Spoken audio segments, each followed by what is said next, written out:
So, previously on the Vampires of Transylvania, we had a catch up with Balgrim and what he got up to on his adventure when he decided to travel back to his mountain in search of more information about Dracula or things that are going on in Transylvania.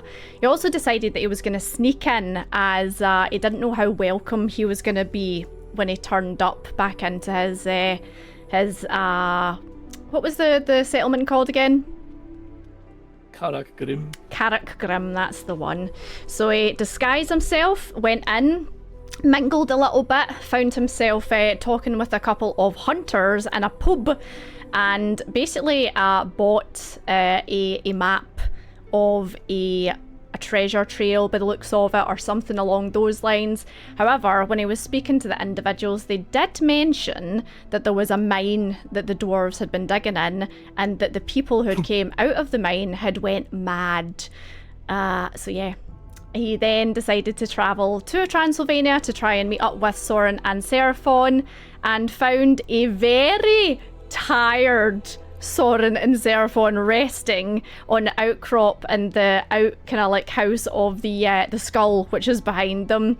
Balgrim was then shocked and horrified that these two had decided to climb the mountain with no appropriate gear, as he had made it a point to go and buy some pittons, some mountain climbing boots, the things you're supposed to do when you climb a mountain.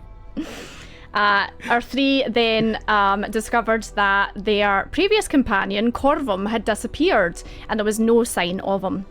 They then travelled down into the town of Transylvania, where Soren got confused for a child many, many times.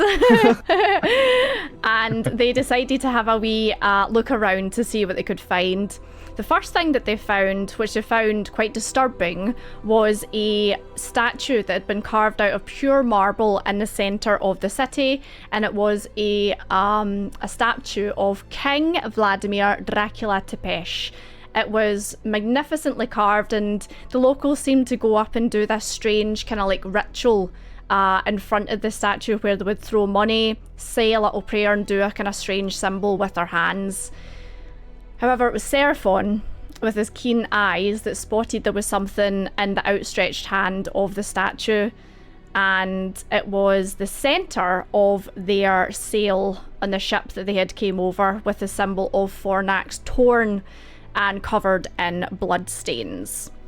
They then decided that it was time to try and find somewhere to stay for the evening, and just went into the first place. Never looked around, didn't, think to look for, different types of accommodation. Just went straight into the first place, which turned out to be the most expensive hotel in all of Transylvania, run by a family of fabulous tieflings called the Hot as Hell Hotel. And let me tell you, they were very happy to put it on their tab. They then got themselves a room, booked in for an evening meal and for the evening's entertainment, before heading back out in the city to do a bit more exploring. They then went to the Sharpen district, which they discovered was an entire district underneath this magnificent stained glass window protection. Kind of like a little canopy. Seraphon, having the hood on, wasn't able to look up at the stained glass window, and Balgrim and Seraphon just never bothered looking up to see if there was anything interesting on the stained glass window either. They just seen it was nice. They then went and bought a map and some proper mountain climbing gears, and Balgrim spotted that the shop assistant's neck had 2 bite marks on it, to which then he tried his best to be very subtle and point it out to Soren and Seraphon, with a mix of success. They then decided that they were going to head up to the eastern side of the town and see if they could have a look at the church that was there. The church is a magnificent carved building, very busy, lots of people going in and out, lots of kind of like socialising happening inside and outside. Our three done a kind of like, a circle round it just to see if they could see anything strange.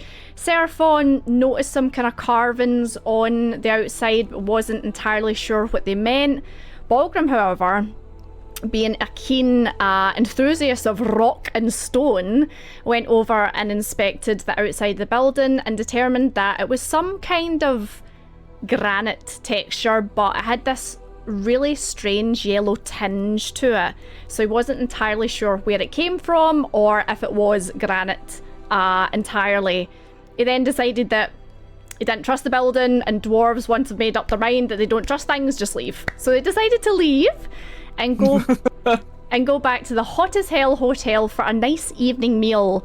And my god, was it a nice evening meal. It was a spit roast pig, and it was in this extravagant dining room with candelabra and the silverware, first class service, and they were the only three sitting in the dining room, which was kind of disturbing. They then heard a bell toll at 8 o'clock at night, and the front door opened, and the remaining guests scuttled in and into the entertainment room across the hall. Our three then decided that, yeah, they were going to go see some entertainment. The band sounded great, there was a lot of chit-chat going on, sounded like a good time. However, it was not a good time.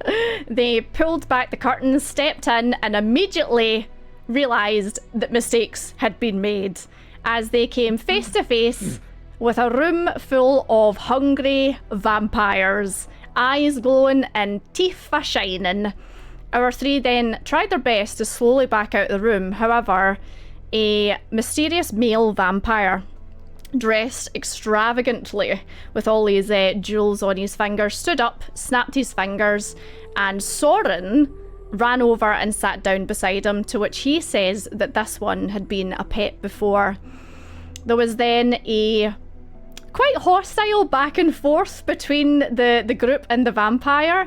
However, in the end, the vampire let Soren go, and our three then scurried out of the room, back up to their bedroom, where Seraphon laid down tiny hut. Because even though they were spending the night in the hotel, he did not trust that the vampires would maybe, you know, keep themselves to themselves and come and annoy them. Seraphon then asked Soren if he thought that he had been cursed, and decided to perform the ritual remove curse on Soren. Soren, feeling a lot more happy in himself and more comforted, then settled down to sleep, in which he had a nightmare where a particularly brutal monk tormented him. This was a monk that Soren knew from his past when he spent time in the monastery learning their ways, and she had took a particular interest in Soren. She had taught him well, but my god was she brutal about it. Our three then woke up and decided it was time to settle their tab and leave. And yeah, I think they got quite a fright when the tab was brought up. And that's where we left off. Yous have just paid your tab. Yous have left the hot as hell hotel with your purses a lot more empty than when you went in. And it's morning. It is morning time. So actually, as you step out onto the morning, you heard the bell going off, and you see people kind of all shuffle towards the kind of like never eastern side of the town. What a recap. A lot happened last session. A lot. Yeah, it was busy, Owl. Yeah, it's very busy. They're going to the eastern town. Or eastern side. Yep. Ooh. This is 8 in the morning? 8 o'clock. Or what time in the morning? So, yous woke up, and yous were in your room, and I take it yous are all like really early risers, yeah?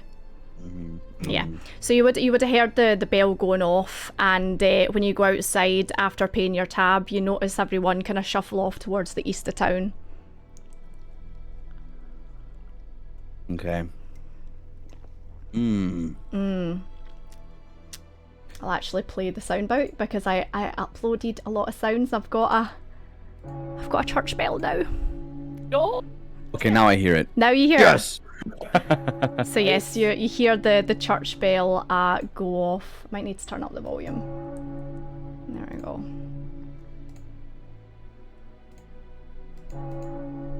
So that's ringing off in the distance as you come out. So it's about 8 o'clock in the morning. Can we just get a look at the people that are heading to the east? Do they seem like the common people, or? Yeah, so I mean, it's a lot of people that you would have seen the day before. So it's women and children. It's men by themselves. It's it's just kind of everyone. You know, the vicinity seems to be. Oh, there's the bell. Let's head over that way. You know. Morning bells. Okay. Morning bells. Yep. And in what direction is the sun rising? The sun? Oh, whatever you want it to be. I don't know. Up. It's rising up.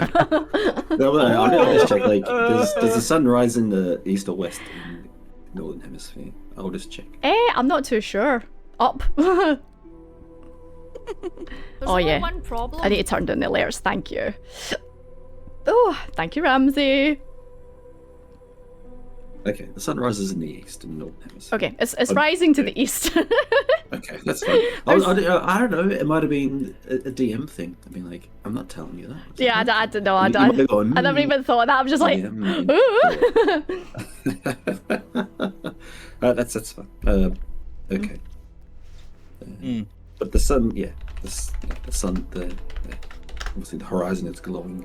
Yes. Oh, yeah. It's a bright sunny morning. Yeah, it's lovely. Like in the UK and in London, even during this time of year, it's kind of like, the air's still kind of cool when the morning comes, but here you can actually feel the heat starting already. It's pleasant.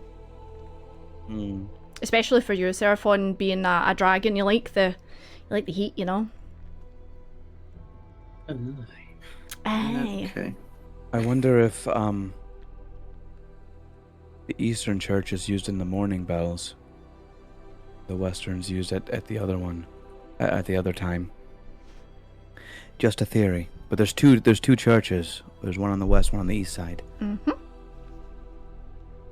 So I wonder if they each have their own uses. I don't know, Seraphon, you're is it familiar to you, the idea that two churches of like the same faith are not that far apart, like in one town? Is that common?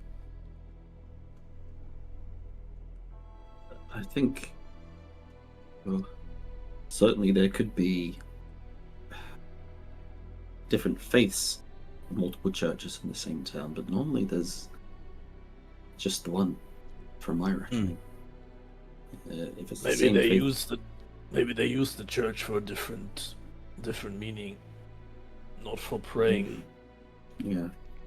Well, yesterday we just looked at the East or West Church yesterday. Eastern Church you looked at. Yeah, because that one was a maybe. Yes, the West Church was scary. No. They had the cherubs with bat wings. Yes. Yeah. Mm-hmm. Yeah, they had the glass domes. Yeah. Cherubs. Mm-hmm. Ugh. I think we shouldn't tarry anymore. We should get out of here and just perhaps start off with, the map that we had as a starting point. That Bulgrim has. Yeah, that makes sense. We'll have to head back to the pass we came through. And guess get out on the other side of the range and around. Yes, I'm not comfortable coming back to the city at the moment without knowing more about the area and who we face. Next time we return to the city, we obliterate the whole place. Yes. Oh my. Oh, maybe not the victims. I mean, there's people here that are being fed upon. Like, it might be willingly, but... I mean, you all saw what happened last night. They have abilities, the vampires do, where they can force you to do something against your will. Or they make your mind more pliable to their demands, and I was helpless. They are weapons that only affect the undead. So, holy water, stakes, and all this. If we use this, we are not harming, and I quote, the innocent. Sure. Yeah, they could be complicit. Absolutely. Seraphon, there's something I wanted to ask you for a long time. So, you're a man of the cloth, aren't you? Yes, Volgrim. Yes, a Twilight cleric of Fornax. Did your church teach you to bless water? Well, in our makings and our doings, we never really blessed the water. We blessed the meal and the bread that we made. However, perhaps blessing water could be of use. Yeah. What do you mean? If you didn't bless water, you said you can bless food? Maybe that's also helpful. Vampires don't like blessed water. Oh, okay. That's never crossed my mind before. If we ever try to go against them, maybe this could be helpful. I think so. I've only ever noticed that. Of course, they don't take kindly to silver, or that could have been the werewolves, and of course the radiance of Seluna and light. Their blessings. Yes.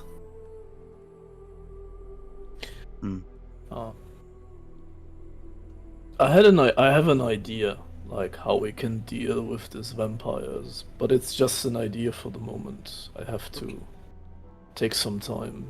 Maybe I can come up with a plan, and I then tell you the plan how we can deal this, and you can all give me some ideas. What do you think of it? I like the beginning of a plan is the best place to start. I think we should walk and think about this, and I'd rather not discuss it in the shadow of the city. Yeah, good idea. How no? So, do we want to check out this mine? Or Yes, we'll head there. If it exists, yeah. Something. And if we don't find anything, at the mine, or we could at least just check out some of the other settlements surrounding Transylvania. That's a good idea. And see if anyone else needs help. We can find other gear or items that can help us. Yeah. Yeah, I think Maybe we can information. Maybe we can ask my order if they provided some help. But they are secretive and elusive, so it's not easy to find them. I would say let's take this as a last resort. Yeah. Of course. And are your order, are they all dwarves? Ulgrim? No. They're different races. Not all of them are dwarves. I'm just assuming everyone in this country's racist now.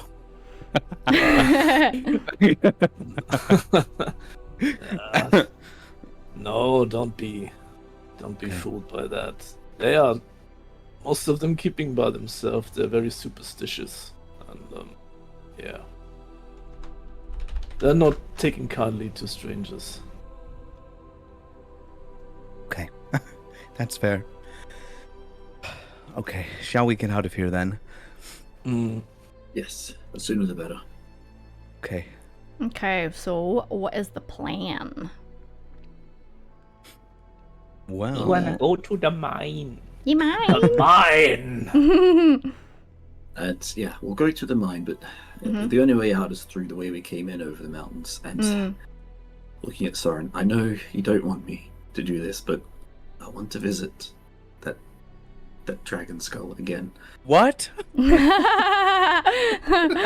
mark.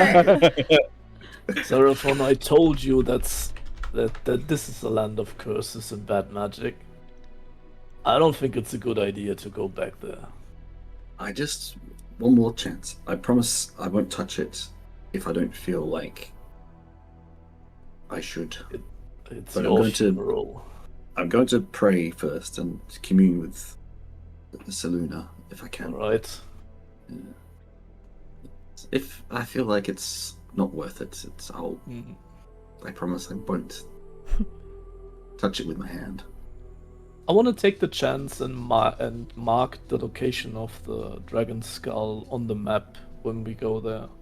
Oh yeah, I mean Soren and Seraphon. Oh, you actually like bumped into them like on Yeah. the exit, so you know where it is. Yeah. But when they go there, I just want to mark it on the map. So Okay, yeah, that's fine. we'll try to get this map like points we go and certain interesting things we visit, so that we can keep a track like where they are. Yeah, absolutely. Okay. So are yous gonna like go back the way that you came? So go kind of like behind the city and then kind of up the kind of like wee rock face and then back towards excuse me, the kind of bit that yous were in before you go into the wee narrow tunnel and then into the skull room. Yes, if that's what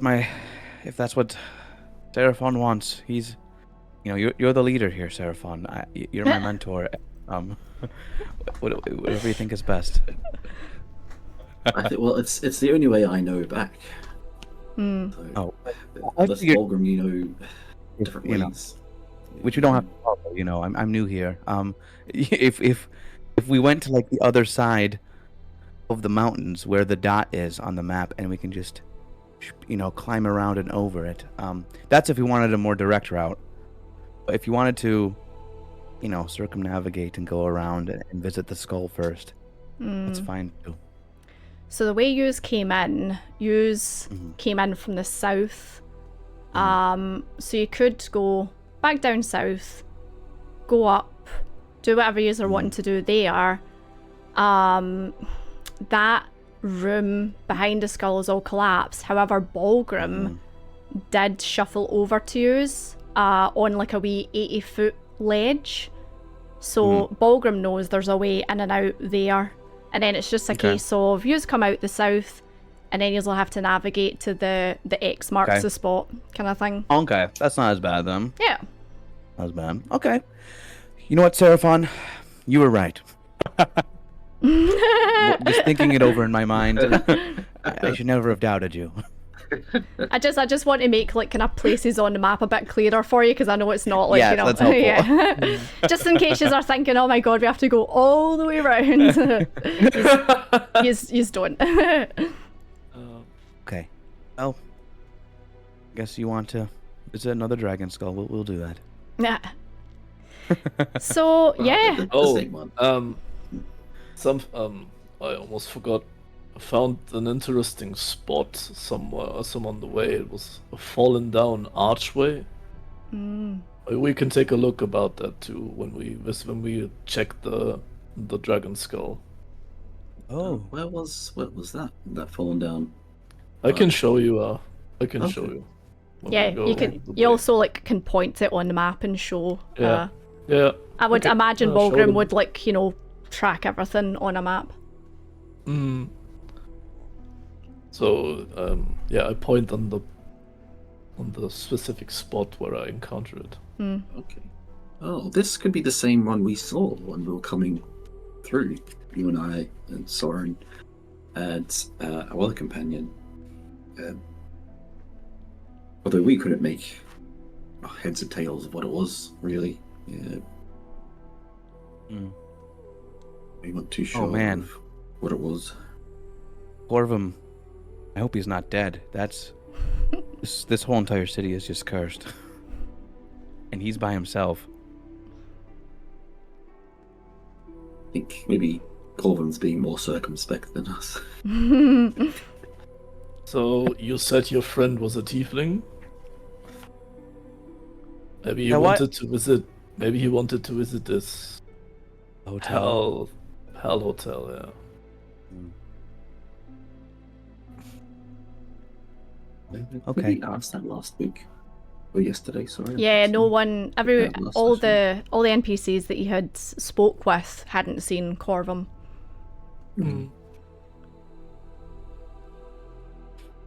I hope Corvin's fine. I'm sure they are.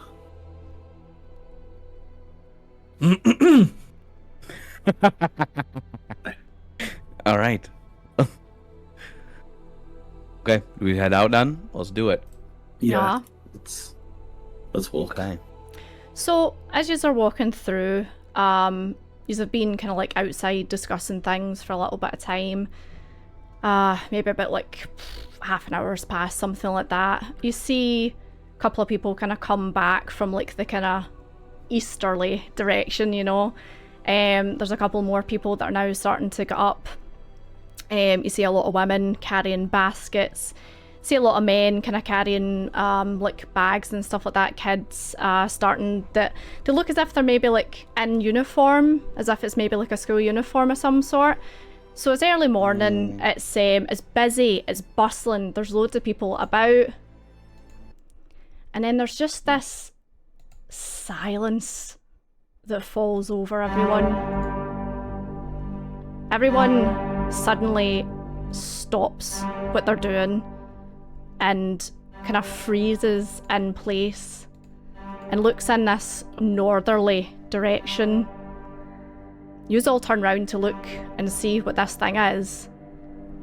And walking straight towards you from a north direction is this figure, dressed all in black, red cape over one shoulder, dark, long, curled hair flowing down his back, flowing over his shoulders, pale but stunningly beautiful complexion, red eyes, carrying something on his back, maybe like a spear or something like that. We have to leave now. Yous are not going anywhere. So, as you turn around, you see, just as described, beautifully pale, long black hair in fine black clothing, lapels pressed high with a red blazing shirt beneath, walking with a long metallic implement at his side. He looks at you with a smile on his face in broad daylight. Hello. How rude it is. After I invited you, and his voice echoes and booms even from a great distance across the courtyard. You stayed in my town. You visited my hotels. You started a ruckus. And you never thought to come visit me. How rude. And he continues to slowly take steps forward across the courtyard. Oh, shit. You see,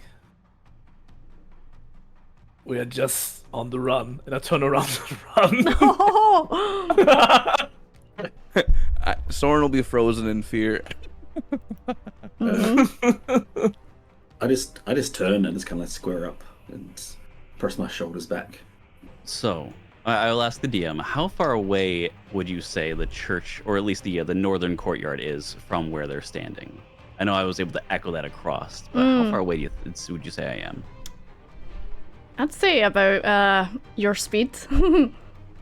Okay. So I continue to walk, and you see the shadow is being cast at my feet that spreads out, heading towards you as the sun is The sun, as was mentioned earlier, is rising in the east, but my shadow is not following the sun and is pressing forward towards you as I continue to step.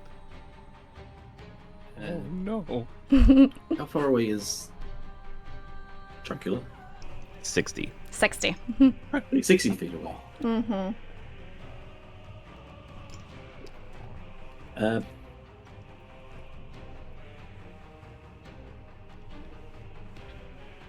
Dracula! Shout. Everyone like turns around and looks at you, Seraphon. Now, Your city. now. Please. In my city, you will call me King Tepish. Oh. Oh, I want to say. Very well. King Tepesh. As you say King Tepesh, Seraphon, everyone kneels and echoes King Tepesh round about you.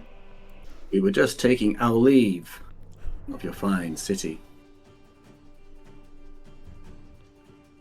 Is that so? And, in a moment, my shadow has reached them. And it sort of stands off the ground. And I'll say it's in front of Seraphon. And I am going to teleport to my shadow and stand right in front of him. Yep. He is, like, within seconds, Seraphon, like, you blink, and suddenly he is face to face to you. Like, inches away. And, a little bit taller than you. Okay. So, like, looking at his chin or something like that.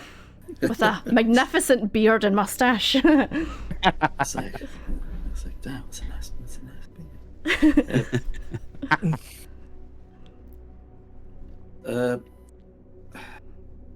King, you seem to be carrying a curse. I can help with that if you want to pray with me.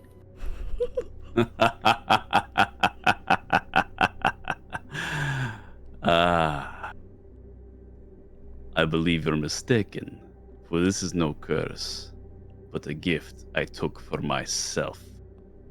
And with that, I'm going to cast a spell.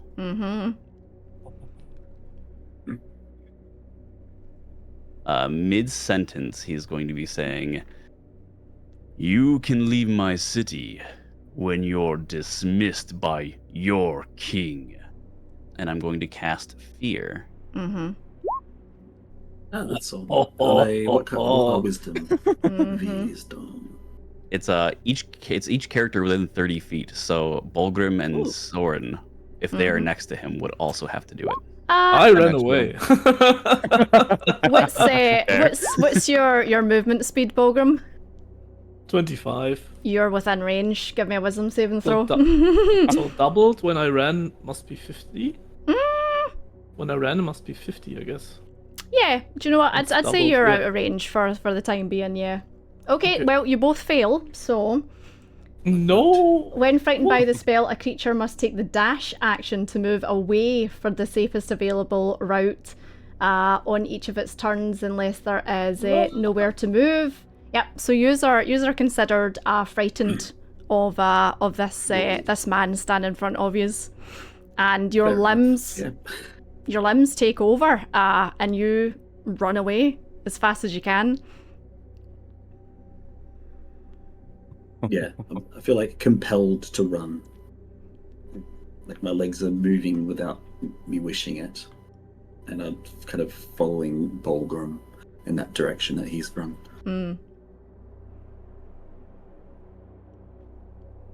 So DM, I don't know if you want to start an initiative or not.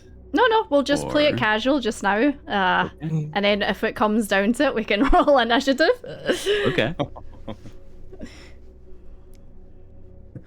Okay. Well, yeah. So if I take the dash action and move, that's at 35 That's nice. movement. So it's 70 feet.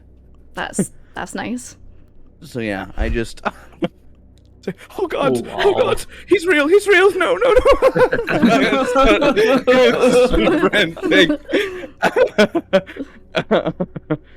Just a cloud of dust into me.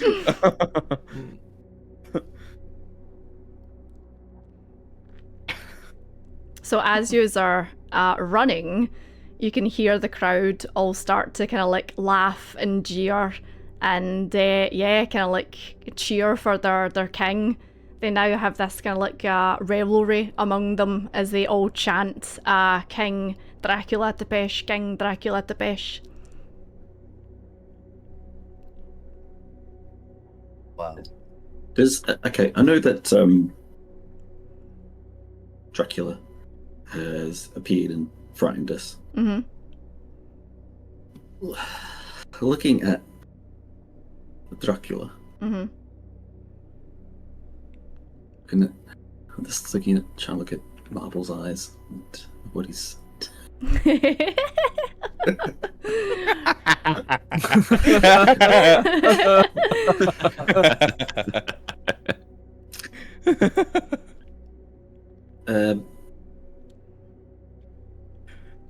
So just as like out of like complete my like cleric defense and like anger just kind of swells up and forms a bit, and to protect me and my friends, I guess we're all in the same area. Balgrim's like a bit ahead of you, but you and Sorn are together, yeah. Say, King, that's enough, we're leaving, and like I'll cast down my spirit guardian, which is a silvery Saluna dragon, shimmering, effervescent, flying around us in her 15-foot circle. Nice. So yeah, you see as the Dragonborn, which you know to be Seraphon, take off, and you don't know who the halfling is with them, nor the dwarf. However, you assume these are his new companions, and you see this bright light shoot off of him, and then this spectral, ghostly, kind of starlit dragon float round him and his companions as he takes off. How far away do you think they've made it so far? A total of you had to, with fear, you had to use your dash. entire action to dash. So 60 feet. 60 feet. Yep.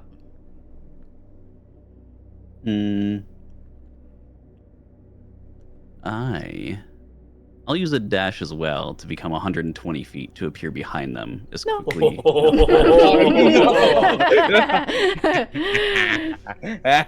So you just see this blur, like the two of you are still craning your necks looking back, and this blur of a shadow just right up alongside yous, and there he is beside you again. Yous are now past the houses. Yous are now out into the kind of like rocky field. Oh shit.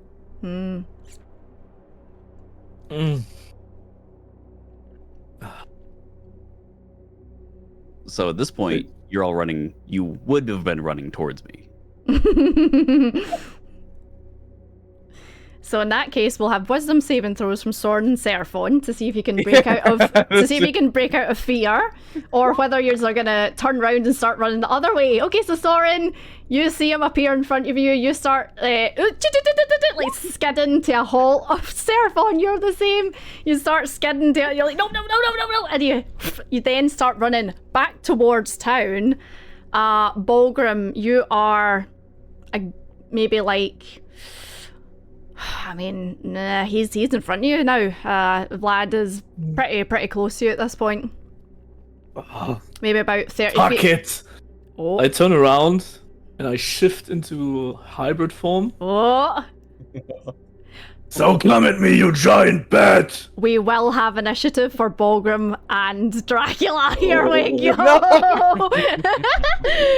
I will have rolls from you two in a round or so, okay? Okay.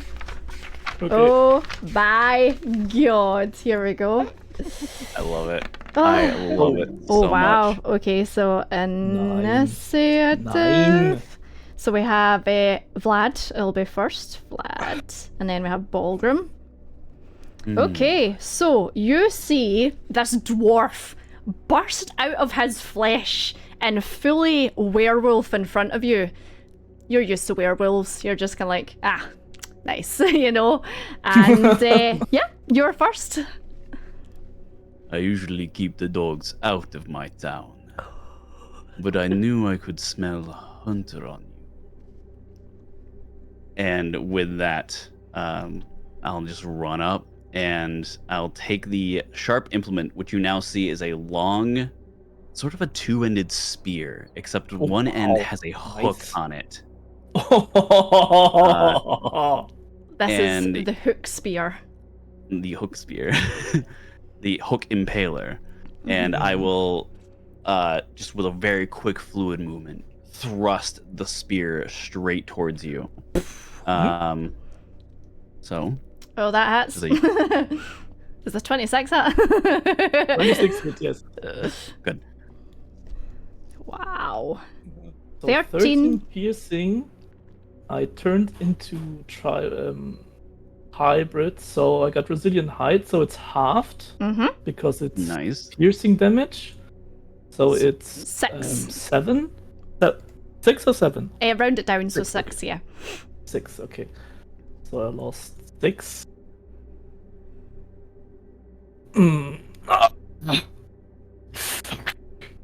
And for a second attack, I'm going to do the same as I quickly pull it out and bring the other end around and sort of do a quick slashing motion. Oh.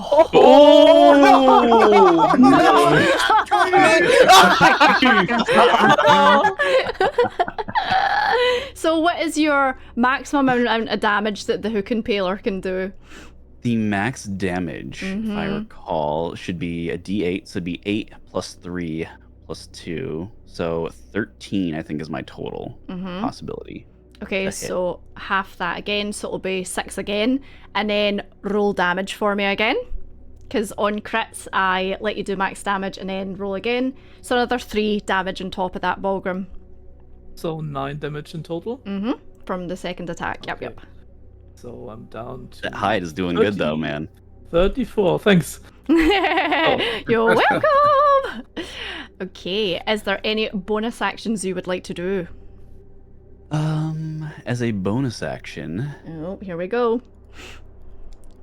I'm going to... Trying to check to make sure this is a bonus action.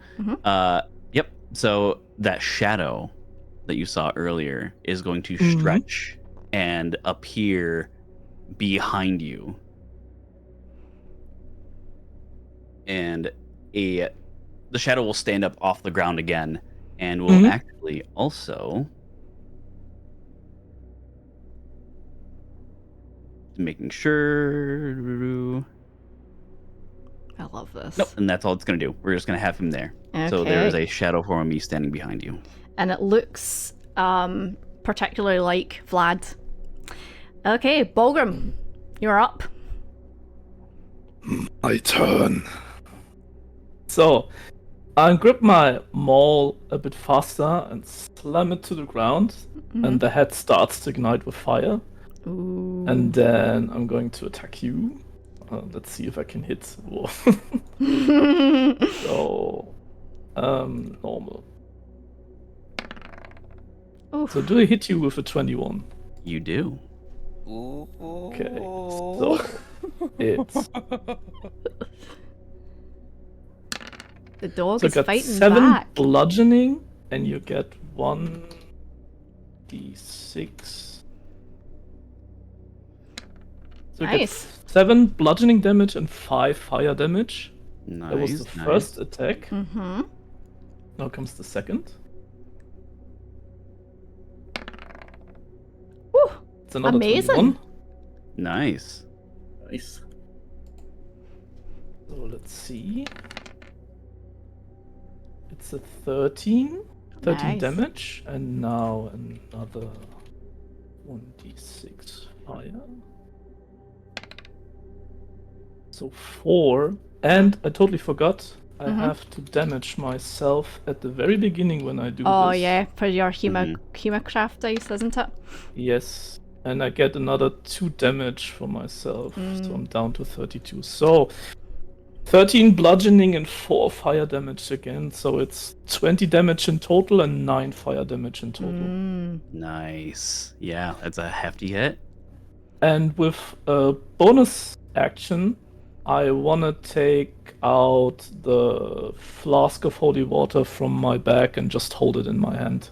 Okay, nice. Okay, so Seraphon and Soren will have wisdom saving throws from you two, please. DC still 19. Oh, Soren, that's, I mean, that tracks for your character, so, you know. Yeah. It's still real. Ah! It still exists. So what I'd like to do. Okay, I guess I'll roll this first. Yeah. Wisdom. Ooh, you snap out of it. So Yeah. you are about 60 feet away, and you snap out of it, and you turn round, and you see Balgrim has transformed and is now fighting Dracula. Oh dear. Okay, so I'm not in combat yet. So Soren and I have done a check that's at the same time. Thematically, if you will allow me, what I'd like to do is channel my Twilight Divinity, put down my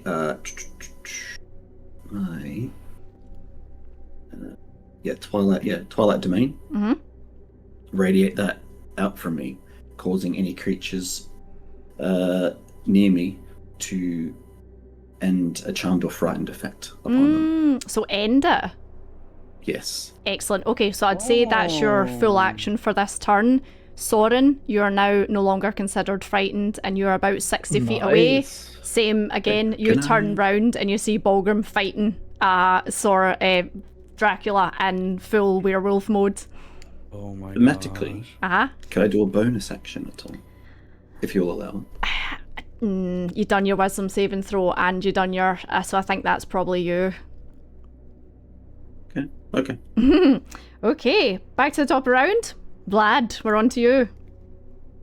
The top of my turn, after taking 2 hefty hits from Balgrim, you see he kind of like stands. He didn't really flinch too hard, but he just kind of looks back over, and you watch as the attacks and the damage starts to heal itself. No. That was charming. What was your name? I know the other one, the scaled one. But who are you? I am Balgrim Cursebearer from the Darkhammer clan, and I am the last you will see. I'll make sure that name is never spoken in my town again. And you watch as he grabs the hook end of the spear, cutting himself with it. I can do that too. And you watch as the blood starts to trace along carvings in the staff itself and sort of fill it. I'll take my damage for that. Give me a second. Yeah. Which I think is that. Yep. Oh, okay. Oh, nice. So, doing math. Okay. You ain't seen nothing yet, boys. Oh man. So I'm gonna be charging back at Balgrim, and at the same time, my shadow is gonna move in the same way, but charge up to Seraphon behind them. Oh, yes. And I'm going to make an attack on Balgrim with my Impaler, That hits, And yep. that hits. and you will take 8 piercing damage and 2 necrotic. So 4 So I piercing, take- 2 necrotic. but full necrotic. Yes, Okay, full so, necrotic. And Mhm. with my Jesus Christ, man. bonus action, Yeah. I am going to swap places with my Echo to then Oh, appear right in front of Seraphon. And almost in a fluid motion, you watch him make the slash, and he goes into a second follow-up, teleports, and the follow-up is coming down onto Seraphon. Go Oh, for it. yes! Ooh, Oh wow. 15 15. misses, I think, doesn't I it? think that Yeah. misses, right? Yeah, it misses. Oh, wow. Yeah, just parry it off with my shield. Mhm. Very good. And you've also entered my area of I have. Spirit Guardians. Mhm.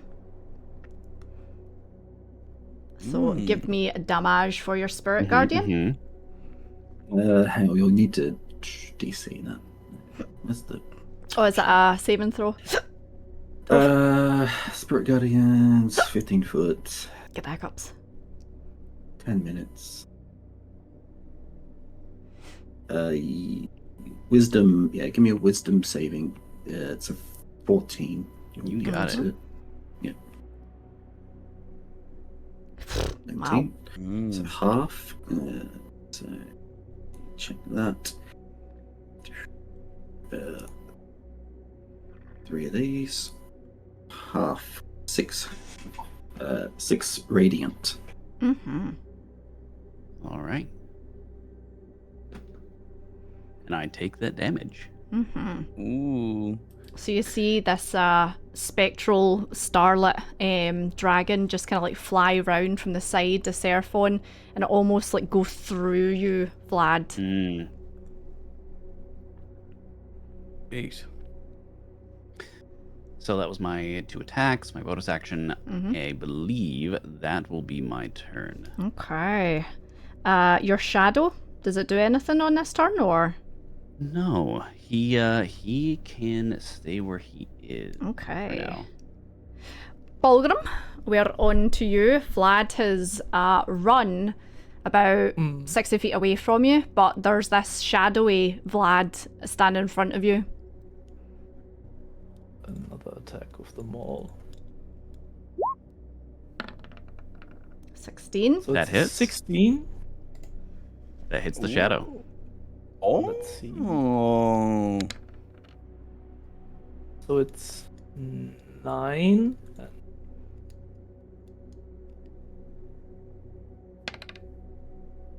And 5. So that's the first. And you then watch. comes- Go Yeah, for sorry. it. No, I was please. gonna say, the shadow after the first attack, I'll tell you, does disappear. Oh. Where is it? Where is it?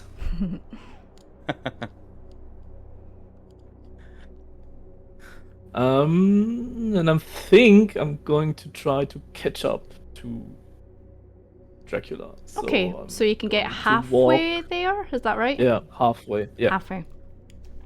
Excellent. So that's And, Bulgrim. that was my turn. Cool. Seraphon, we're on to you. Okay, cool. So am I officially in combat now? You're officially in combat. You all are officially in combat. Okay, that's fine. So I'm after Bulk. Yep. And then Soren, you're up next. Okay. Can I use my bonus action to take out the silver stake Mm-hmm. from my stake hammer? Mm-hmm. Gonna bring up the And- stats of the stake hammer. And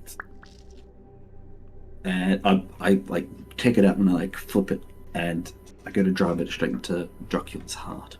Okay, so bludgeoning, stake.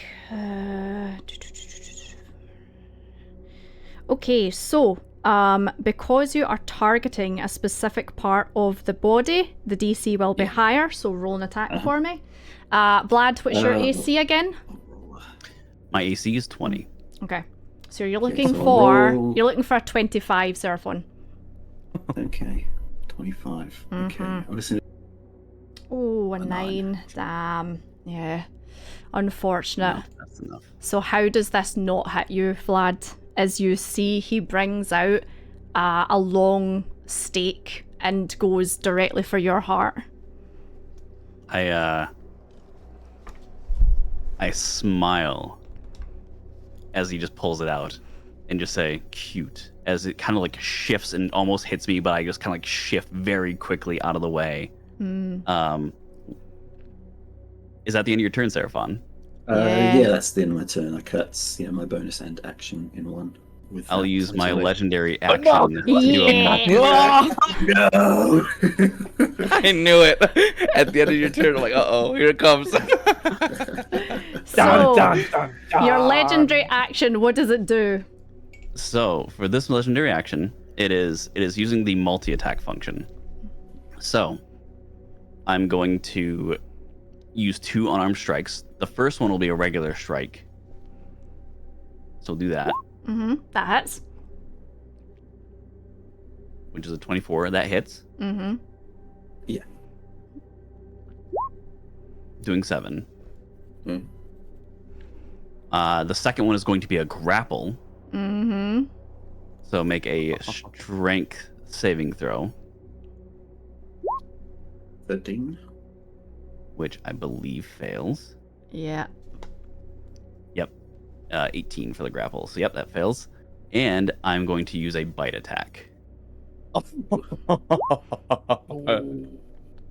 It does not. So I go for the bite, but can't quite make purchase from your armor. Okay. And that is my legendary Nice. action.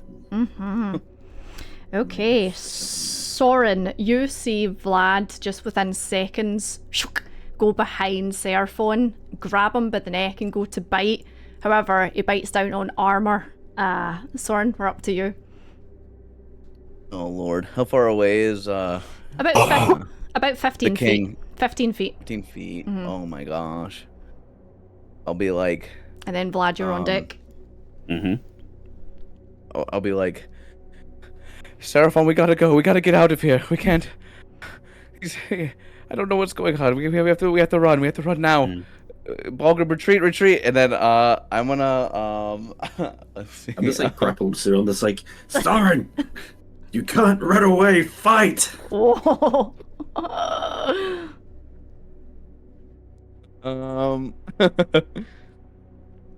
Okay. I'm gonna take out. I have some darts. I'm gonna take out 2 little darts. So with my 2 attack actions, I'm just gonna chuck 2 Okay, go for it.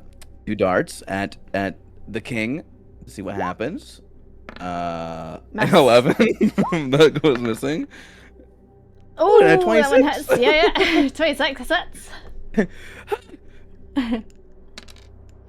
7 piercing. 7 piercing, just normal piercing damage. All right. Okay. And And then I'm just gonna stand there in shock and be like, I did nothing.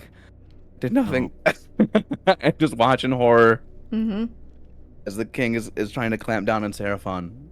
And do I see I look back towards like the buildings of town that I was starting to run back to. What do I see when I look back?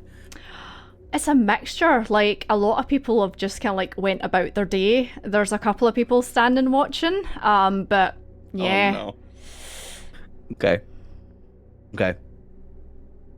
yeah, on my turn there. Okay, Vlad, back to you. All right.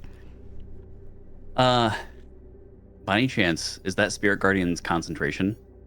It is. I was just rolling for it there. It was a 10 plus Okay. 2, so I've saved it at that particular for that. At that for one. Okay. What you just did, the bite or the unarmed strike. Yeah. So I believe I take damage now because I started my turn in it. Yes. With that, I'm going to use the Hook Impaler to attack Seraphon again.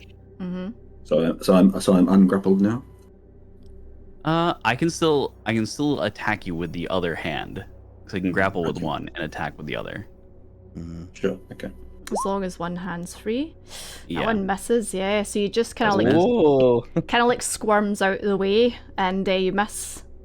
I have advantage since I'm grappling him, don't I? Oh, yep. Go again. Yep. You're right. Mm. Oh, well, Oh. that has. And you have your necrotic damage on top of this one. So if you use the necrotic one.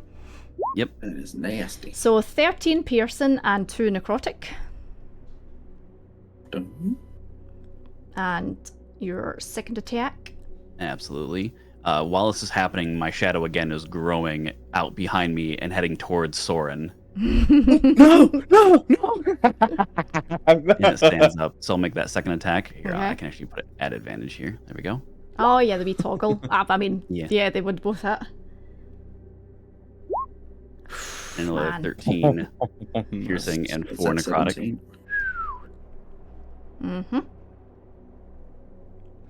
And I will then, I can manifest from the echo, Mm-hmm. and I can transfer my consciousness. No, that's not what I want to do. Where was it? Unleashing, that was it. Whenever I make the attack action, I can make an additional melee attack from the echo. Mm-hmm. So he is going to attack. The Soren. echo is now going to be attacking Soren as well. Go for it. Oh. No. 16, does that hit you, Soren? Meets it, beats it. That's Whoa. it. It'll be 11 with 2. Shit. Mm-hmm. 13 total. Okay. Seraphon, give me another roll for the second attack as well, please. Oh man. See if you keep your spirit guardian up. Oh, cat, please. Oh, well, it's failed. Is it failed? It failed on the first attack anyway. It's 15. Oh, how much and damage? it's 12. Oh, right, Yeah, it's okay. 12 plus 2. I So, get you. 14 was, yeah. Yep. Mm-hmm. You just see a cat run across. Meow. When your cat suddenly steps onto the battlefield. We have a terrible stray cat problem in our city. I'm sorry, but none of you have allergies. Yeah. Okay, sorry. Where are we? Oh man, that's funny. I'm killing the party. Yes. Good thing I've got another character sheet ready. Okay, is that the end of your turn, Dad? That would be the end of my turn, yes. Okay, Balgrim, you are 15 feet away from all the action. 15 feet. Mm-hmm. Okay, so I would make up a normal movement. Mhm. Close to Mr. Dracula. And then I'm going to throw the flask with the holy water at him. Ooh. 'Cause this is kind of like an improvised weapon, I suppose. Mm-hmm. Okay, so if it's a strength check, I got advantage for it because Oh, of of Feral course. Might. Yeah, go for it. So I try. It's like a holy hand grenade. Hallelujah! Boom. Let's see. Oh yeah. So 19 My plus AC your. is 20. So Okay. Ooh, Oh no! so I don't Damn. hit. You don't. Oh. So it smashes just a couple of feet away from you, Vlad. oh, Damn it. So that was your Ah! that was your action. You still have a bonus if you can do anything. If you have any of your blood maledicts or anything. Yeah. Yeah.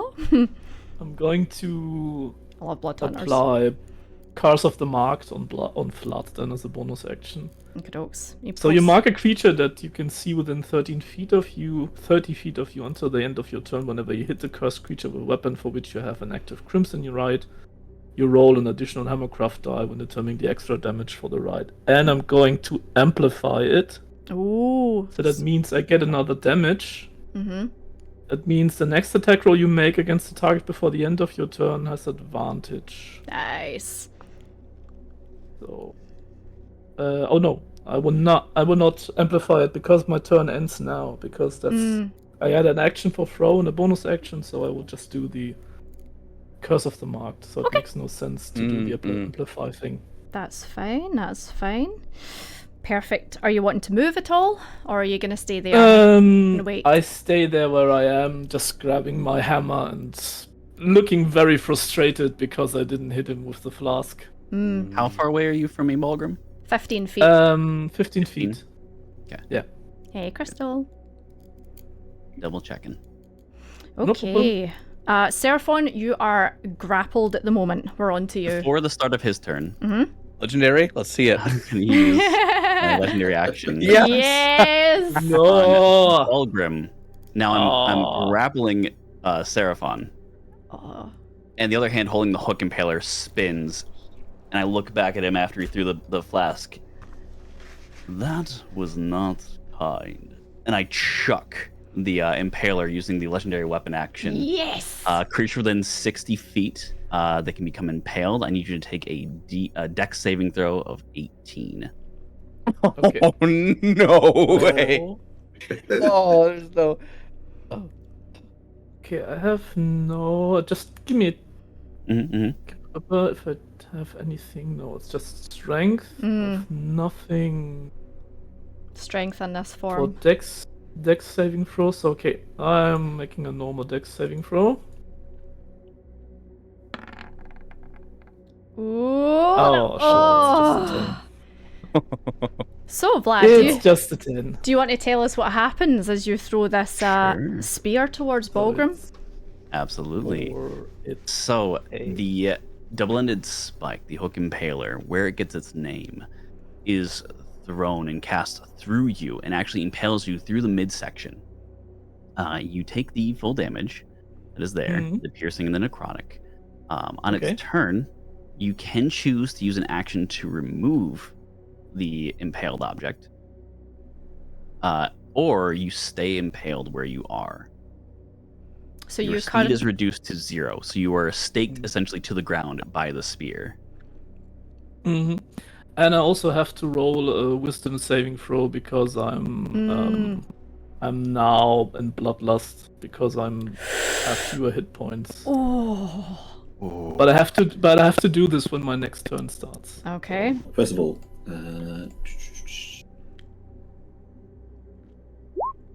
so Balgrim, Soren, and I ended their turns within 30 feet of me, and thus within my Twilight Domain. So 6 temporary hit points each. Nice. Who does that go to? You, all of you? us. Yeah, apart All of us? from Okay, that's Vlad. That's okay. He What? doesn't need any right now. Why look at it? 6? Nice. Thank you. Because you're a big meanie. That's why. Bullies don't get temp HP.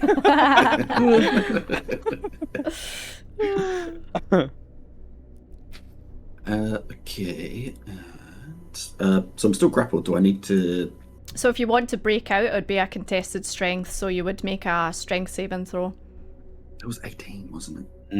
Yep. Fuck that. I mean, you can still attack. You have no movement. You're Movement, grappled. Yeah, you're grappled. Well, I may as well try and try. Yep. Try. 6. Damn. Yeah, he's just his inhumane strength around your neck, like crushing your windpipe, basically. Mm-hmm. Alright, then I'm gonna got my bonus. Into bonus action, spiritual weapon, and just cast that behind. Yeah, Vlad, essentially, and I. We're scrabbling on the ground, thereabouts. Or Vlad's kind of got his foot on my neck. More than anything.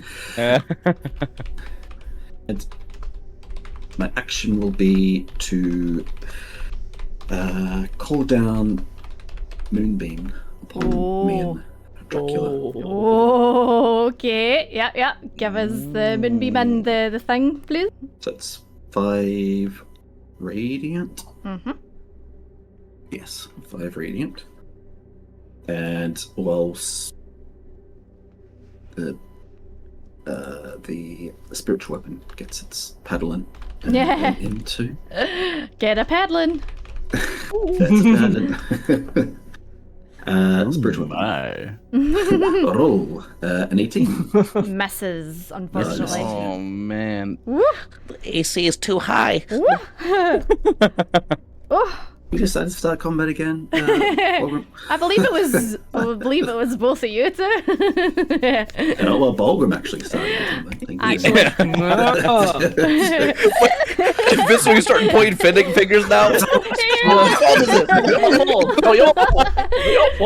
like the Spider-Man meme. Yes. Okay. Well, you can forget about getting revived. Okay. Yeah, that's the end. And you can't move. Soren, we're onto yourself. Damn, he's still grappled, huh? Yeah. Is there a shadow on Ball? Oh no, there's a shadow on me. And a Balgrim impaled. And Soren, Seraphon is grappled, being Bro, we're all fucked. Seraphon's Okay. currently been choked out by blood. Okay, I am going to use a key point. I'm gonna use a key point to use the disengage action. Okay. Step of the Wind. Ooh. So that as a bonus action. So I will do that. So I will step away, nimbly away from the shadow. So he doesn't, just in case it does like a reaction attack. I don't know. And I'm gonna speed over with my 35 movement. I'm gonna run around to Bulgrim. And then I'll use my action to remove the spike from him. Okay, so Free him this up. would be the strength, but you're doing it, so the DC is 18. Fuck. Okay, so I have to do a strength, like just a athletics check or just a strength check? Yeah, so it would be athletics check, and your DC is 18 to try and pull the spike out. It is currently like right under Bulgrim's rib cage, like, you know, slamming him onto the floor. Okay. Well, I have to roll a 19 or 20. Because it's a -1. Oh my god. Fulcrum, you're stuck. I'm sorry. I'll get you out. It's just, I would He's too say, little. because you rolled so low, your hand slips and you cut yourself on the blade. So, Vlad, give me some slashing damage and some necrotic damage, please. So just transfer the piercing damage and slashing damage. I mean, you rolled super, super low. All right, yeah. I guess I'll just roll damage from the strike as I hit him. Yep. Okay, so 12 slashing damage and 4 necrotic damage as you go to remove it, and you just slice your hand up the other end of the blade. Oh, fuck. yeah. Okay, my hand is just gushing blood. Yeah, and I'm starting to get dizzy and starting to pass out. Like, yeah.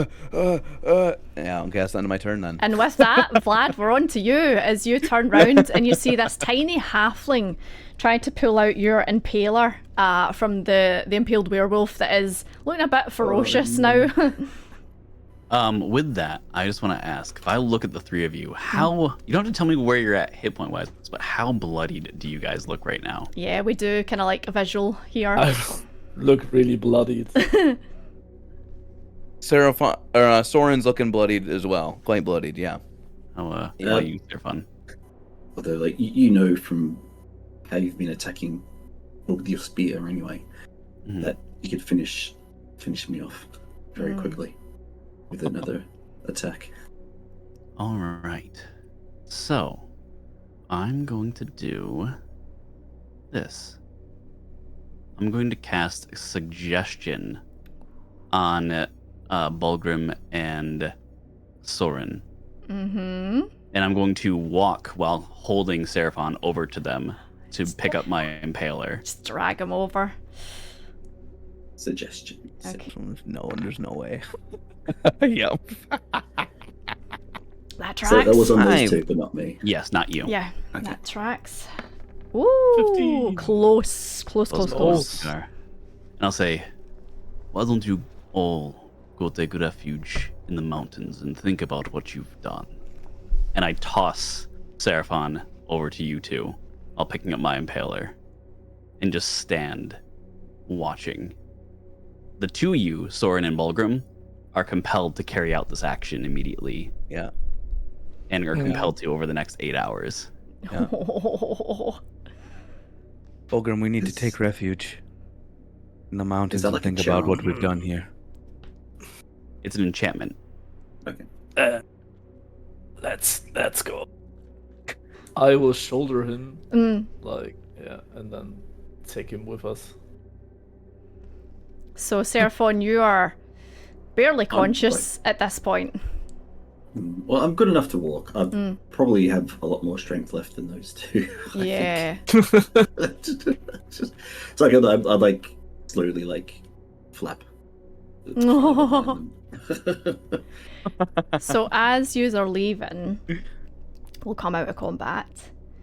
And Vlad, you are standing there watching these three drag themselves away from you towards the base of the mountain. A woman walks up behind you and just brushes your hair back, and you turn round and it's your wife, and she says, "Did you have fun, love?" I did, and there's plenty more to be had.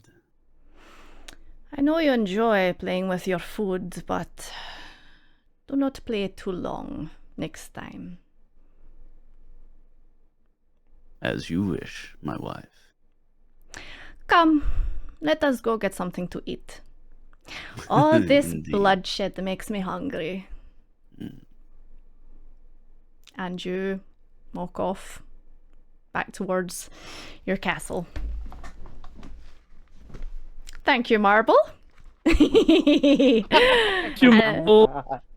We shall catch and we shall catch up with you next time. Sounds good. Bye, all. Bye. Say bye. Bye. Bye. We'll say for brevity's sake that you guys did you have a good pee? Drag yourselves up the mountain. Seraphon, you managed to cast down Tiny Hut and just have a long rest. So we'll say you wake up and it's probably around like 8, 9, 10, 11, 12, 13, 14, about maybe like 4 or 5 o'clock in the afternoon. It's evening. So yous have slept like throughout the day, essentially. And yous are perched on the outside of the tomb behind you that has the dragon skull inside. Sorn and Bulgrim, yous kind of like know that you've been suggested, and yous have snapped out of it at this point. Okay. Yeah, I'm just gonna look at like my really bloodied hands. So That- question, when I snap out of the suggestion, I still had to roll for bloodlust. We'll Do I say have that to roll for bloodlust? no. We'll say Okay. we'll say that the rest we'll say that the rest has like refreshed you, so yous are all back at full hit points and stuff like that. So yous have had a long rest. Sorry for interrupting you, Scott. No, you're fine. You're fine. No, it's okay. That's all I was gonna say. Yous wake up. Yeah. Look at my bloodied hands and start bandaging them up. And Oh, that was awful, and I can't, no matter what they say to me, I can't snap out of it. They just keep charming me, and I can't break free no matter what I try. And how are we supposed to do this? I'll walk across the Soren and like lay a hand on him. It's like, Soren, my boy, we all failed yesterday. Well, later today. But Dracula is very powerful. We saw that we're in no position to face him right now. But we learnt a valuable lesson, and we learnt about him. Think about what we saw today, and think about how we handled things. It's the only way we get better. We know we're going to need more than what we've got now.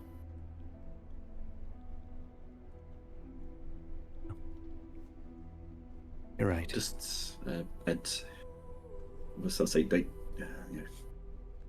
you want me to bandage? I'll help bandaging your hands. Okay. Damn. We also need better tools and weapons next time. Yes, we do. Far more I powerful weapons. tried to help you, Balgrim, but man, that weapon of his was really couldn't wrench it free and just cut me open. You know, kiddo, I lost it there, so maybe it's good that you didn't pull out the stake. I could have attacked you. Really? So it's maybe, yeah, it's a good thing you didn't succeed in this. I didn't know that. Sometimes I lost it. I lose it in the midst of the battle when the heat becomes too much. So it's a good thing. You did well. And thank you for trying to saving me.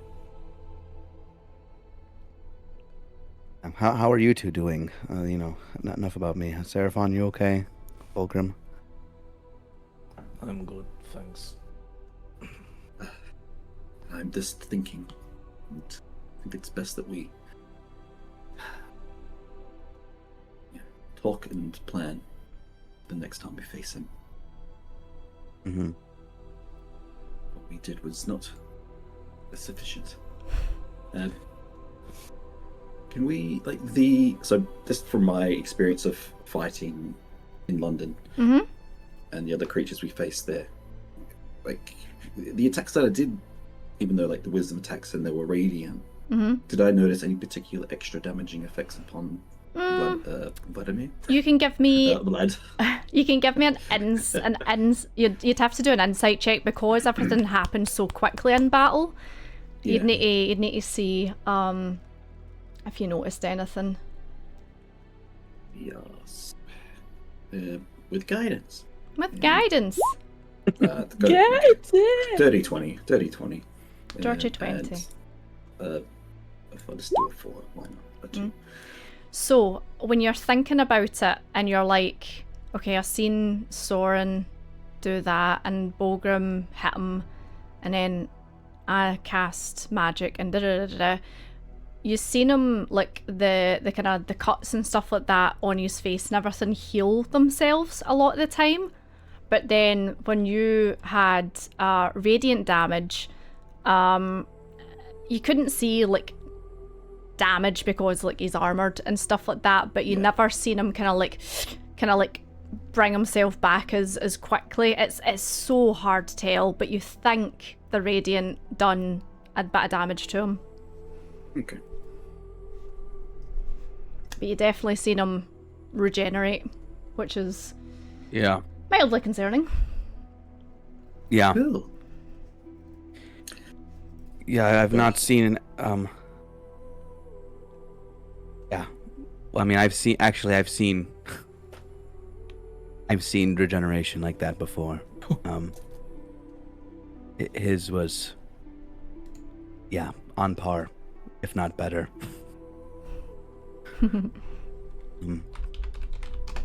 Idea.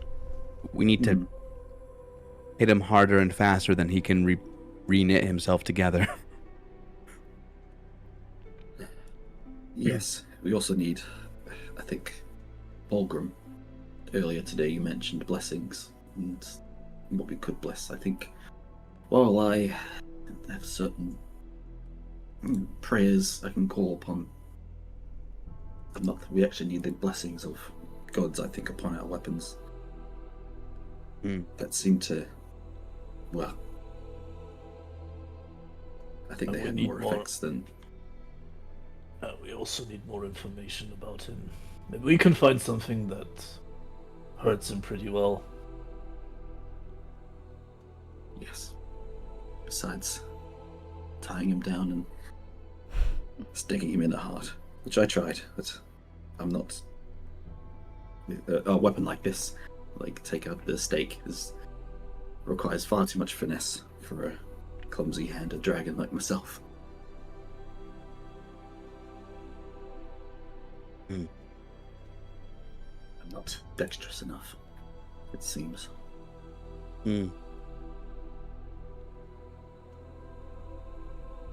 What is it? Just like, is the stake part just like a dagger, or So it's is it a detachable dagger? I forgot what it's like. So it's like the handle, but at the top of the handle is the silver-tipped stake that's been built into it. And like Seraphon says, it is more dexterous, whereas the hammer part is more brute strength. Yeah. Yeah. I mean, I am quite dexterous, but the whole entire the weapon's too big for me. Yeah, As a I'd whole. have to. I thought about when I tried to stab him in the heart to pass it to you, Sword. Oh. You are far more nimble than me, but I think you were just too far away. So I tried my best. I think it is. I would like you to have it more than often than not, but when the time calls, I'll keep it together, and I'll just like sling it back into the handle of the hammer. Yeah, the hammer's still pretty good. It's a hammer. It's a fine hammer. Well, we're here now, at the edge.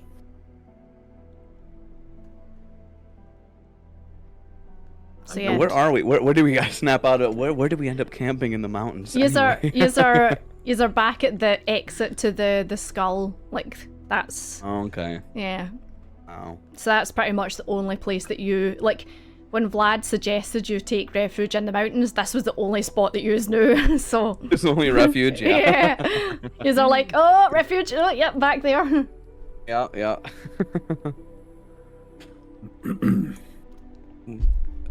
Well, we could you could always well, the dragon skull's right down the way.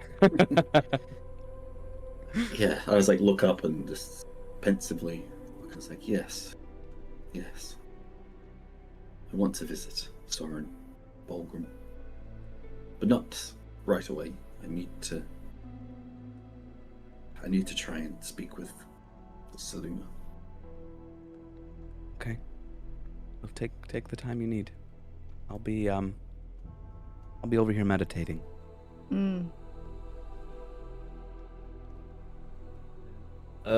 Yeah. I would turn into a werewolf again, and then go into the woods and hunt something for food. Okay, so are you gonna go down down the mountain? Yeah. Yeah. Okay, just give me one athletics then, just see how good you bounce down. And you'll have it at advantage in this form, yeah? Mm-hmm.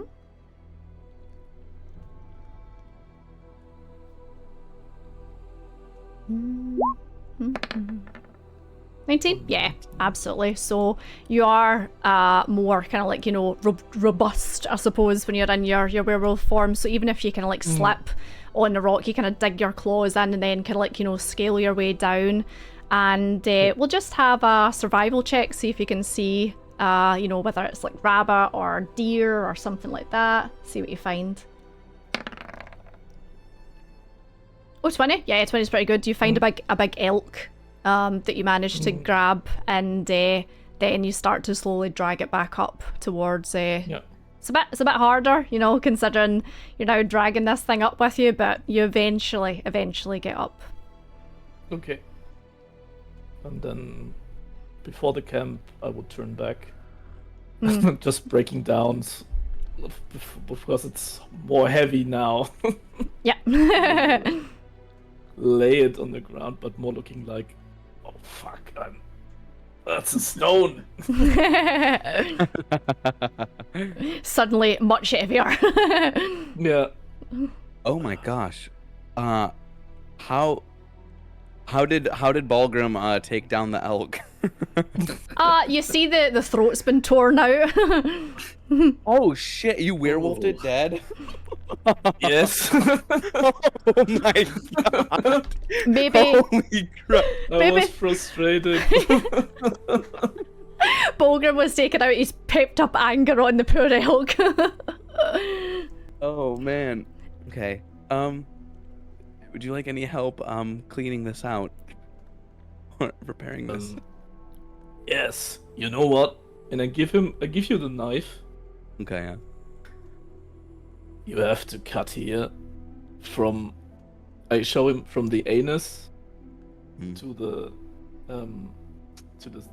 Sternum? up the throat to the kin, and then you have to break it up. So I try to show him how he's doing this, so that he can, if he get lost in the woods, can do this for himself. Perfect. The anus hole. I- Yeah. Don't.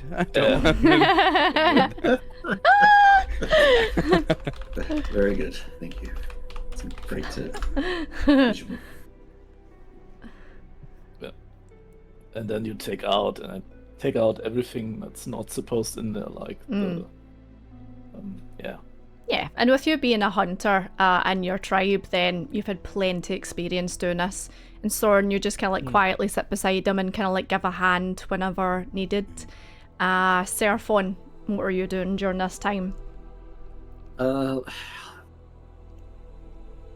wanted to spend time, like how I do want to try and commune with Seluna, but I only want to do that at the twilight of the evening, as the sun's coming down and the stars are coming out. And ideally, because you said the weather's really nice. Yeah. Yeah, and up to you, but is it a clear sky? It's. Yeah. Oh, it's those kind of always. I mean, the last couple of days that yous have been here, yous have not seen in this particular area a cloud in the sky. You know, you only experienced a bit of rain traveling from the port to here, but this has been glorious sunshine, clear skies. It is kind of coming to maybe that kind of time where the sun's starting to set. So you think within the next hour or so you'd get the sun going down, stars coming out, that kind of thing. Okay. Yeah, so I kind of like to spend some time preparing, and as it's okay, we spent the morning and the day sleeping.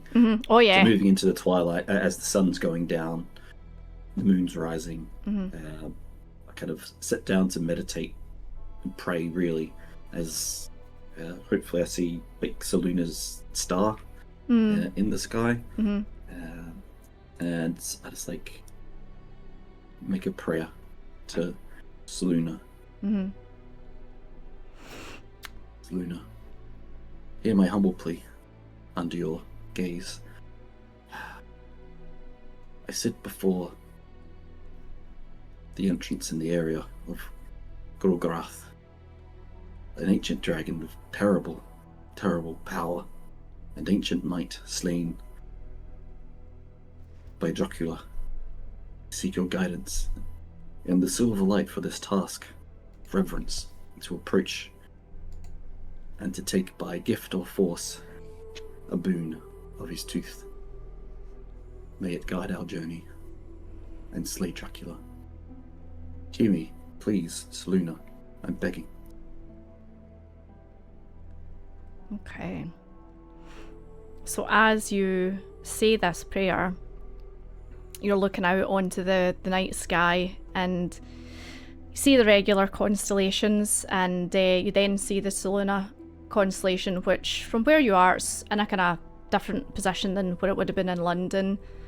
As you finish your prayer, you see a kind of particular sparkle come from the constellation, particularly close to the chest where the heart of the dragon would be.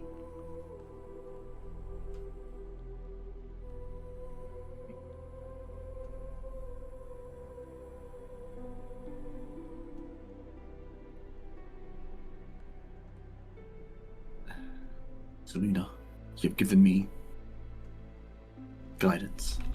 I thank you.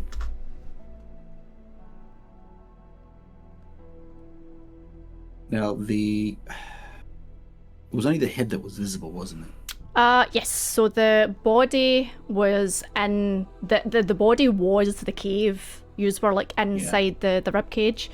And as yous had like disturbed it, that all then collapsed and fell. So the only thing that is visible is now the massive skull, which is God, try to think how large this thing is if I was to put it into perspective. Probably the size of a church. That's how big the skull is. Church. Mm-hmm. Wow. This thing is huge. Right. Like it's Humongous. big.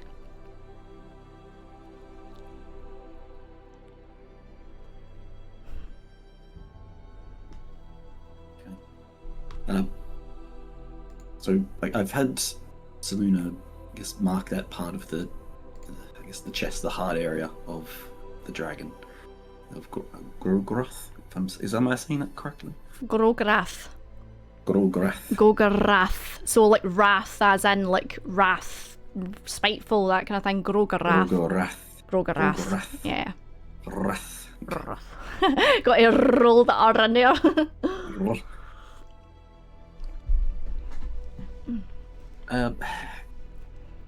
So you know from your kind of like vision that you had as you touched Grograth first time that's where the spear impaled him. Yeah. I guess like to me, like as I've been like praying and communing, I've been in a trance-like state of like walked into the cave and to the dragon's skull. And it's huge, humongous. Yeah, like you are probably about like one of the teeth is like close to like your entire size. Can I? Jeez. Is there a way? Mm-hmm. Can I enter the dragon? Like, so into its body? God. So use like dive through and flew Oh, we came through. through it. So Okay, the mouth is like slightly open, but there's no like you can't just like walk through. You'd have to either like clamber through or fly through or something like that.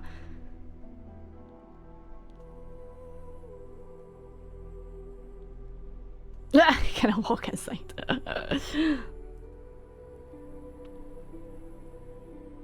So. Are you sure you want to go in? Used to are gutting an elk.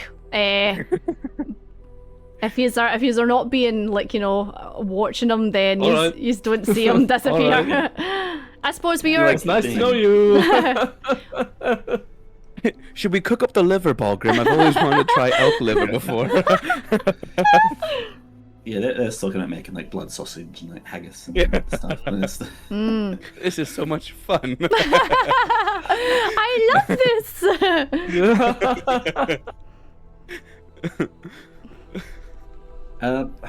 Yes, we can try that. So you can use this and this meat, but don't use the kidney because my they God. are full of poison. Becoming a cook-off. And this meat you can't use, and this is the best meat of it. And never throw something away. You can use everything of it. Even everything, the I anus. say. Even the innards. You can use the innards as bowstring. I can't animate the dead, can I? I want to apologize to all the vegans in the chat. This is just fantasy. Please don't take it serious. No, it's too big to reanimate the corpse of a bony dragon. Yeah, I'd imagine so. Yeah.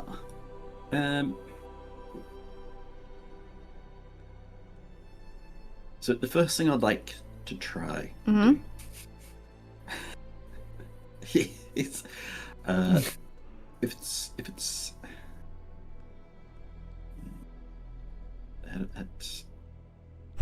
once more, I'm breaking a promise here.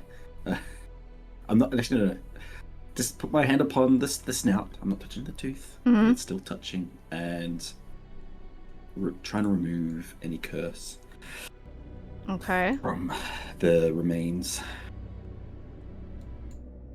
Okay, so you're casting Remove Curse then. Yes. Okay, could you post that in chat for me, please? I can read it. Touch all curse affected one creature or object. If the object is cursed magic item, the magic. Hold on, the curse remains. Spell breaks this. Okay, so how does this look then when you reach out and touch the snout? It's like, okay, imagine that scene in like Jurassic Park. It's like touching the snout Yeah. of the Brontosaurus or whatever it is. It's like close my Nice. eyes, and this, I guess, like the Fornax's like twilight radiance just kind of emanates, and from me in my center, Mm-hmm. while I guess like a silvery shimmer of Saluna's, I guess, presence,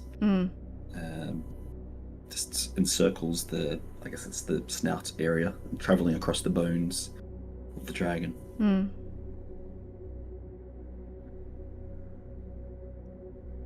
Give me a Constitution saving throw. Nice. Yeah. Come save. So I need to put one.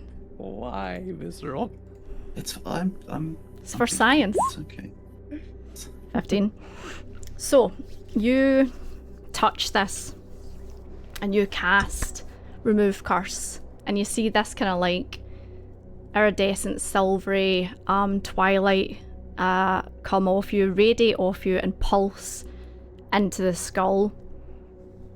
As you do this, you feel just something push back against you, and you see the silver remove itself from the skull, go back into your fingertips, and travel up into your arm and disappear.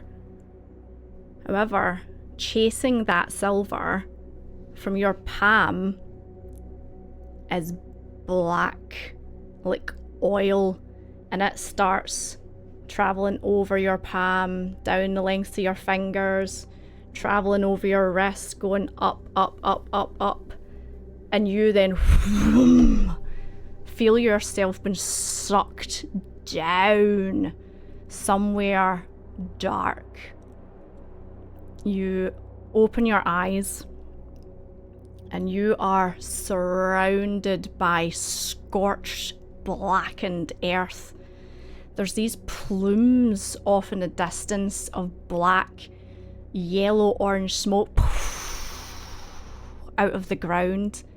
This place is suffocatingly hot. There is no sky, there's nothing around you apart from these black, heavy, thick clouds, and this place stinks. Like, it reeks of death.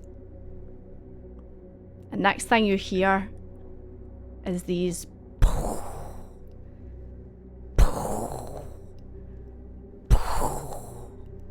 as ahead of you, the smoke shifts. And through the smoke, this enormous, massive white claw slams down in front of you and trembles the ground that you stand on. You hear this guttural, like,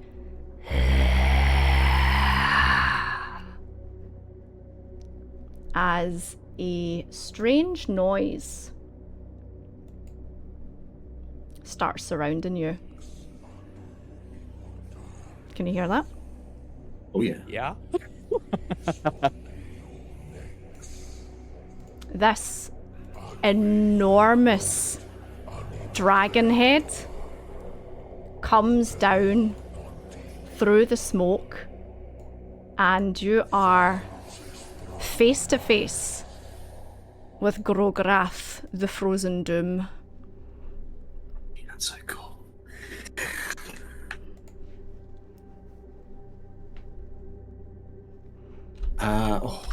First of all, did I understand any of that weird speaking No. at all? Don't. Being, I don't. being a draconic understander? Ah, Or no. abyssal understander? No. You don't understand. It sounds very similar to Abyssal, but there's something off about it. Okay. Close to abyssal. So you see this smoke just like part slowly, and the suffocating feeling grows with this presence, and you just see the enormity of this thing. It is monstrous as you see the wings spread out, the claws, and this massive maw.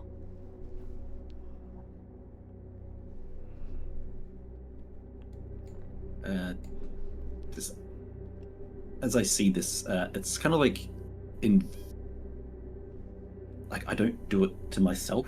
It's like a subconscious action that I take in like the Twilight Sanctuary just kind of comes out of me automatically. It's like a deep rooted. It's just like as like a self protection. So I take the. It's just protecting me from becoming frightened. Essentially, it's like bolstering my will.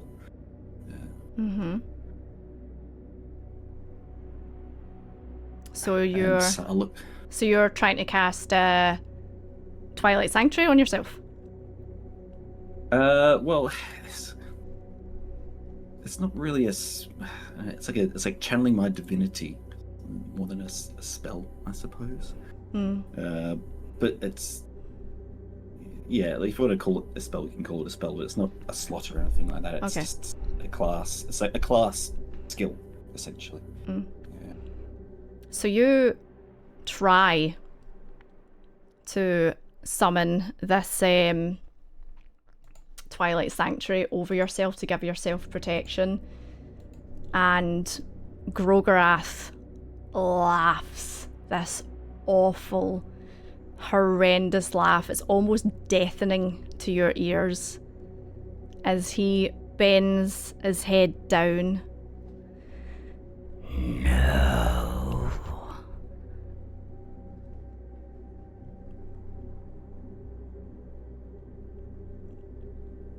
So it's like turn as a Grogorath. Grogorath, I come before you. We come to Transylvania to kill the king. Will you help us? Give me persuasion.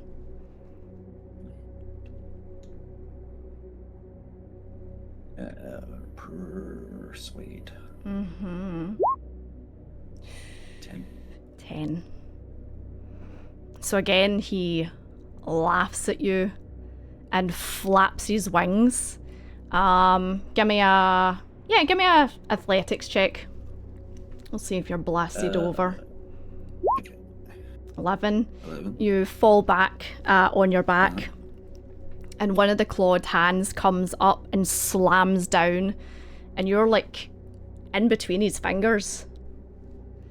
And he bends down, and he brings his face like super, super close to your body, and you just see these teeth that are pretty much the entire size of you.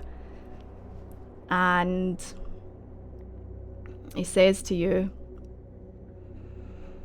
"Serve me. Serve me."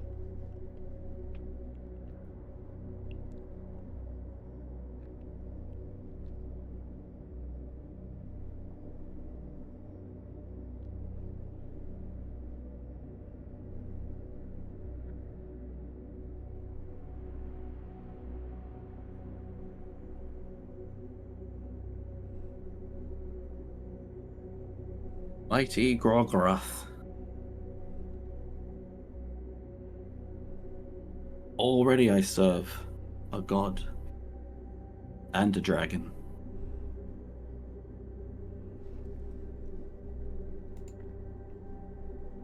It would break my faith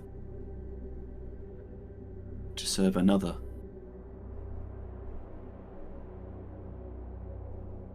He opens Can his we- he opens his mouth, screams in your face. Power!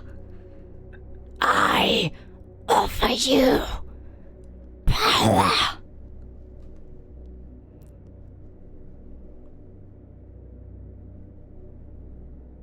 Defeat Vlad!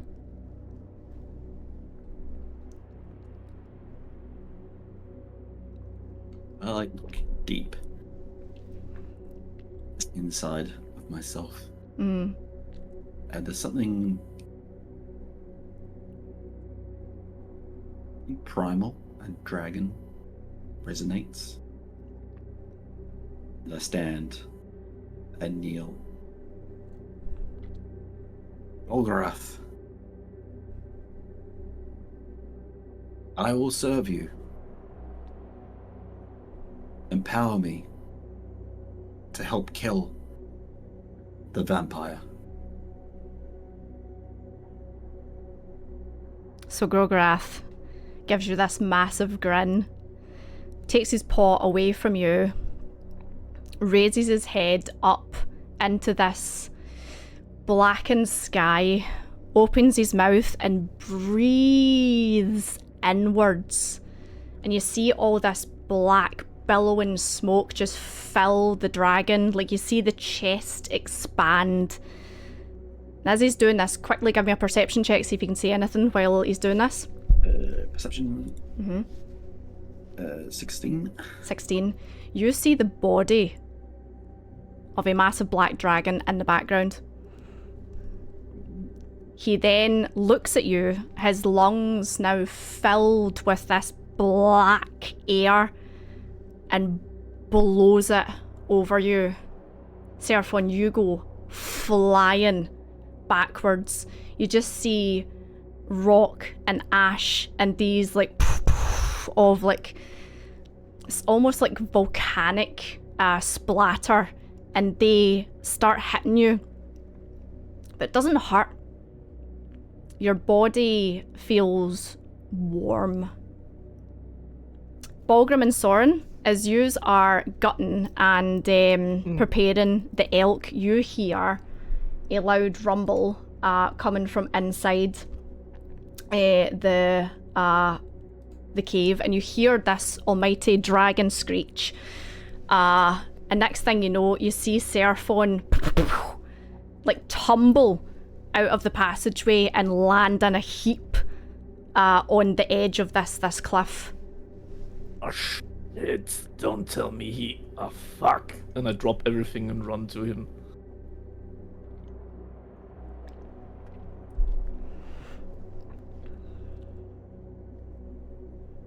What would you like to do? I slap him awake.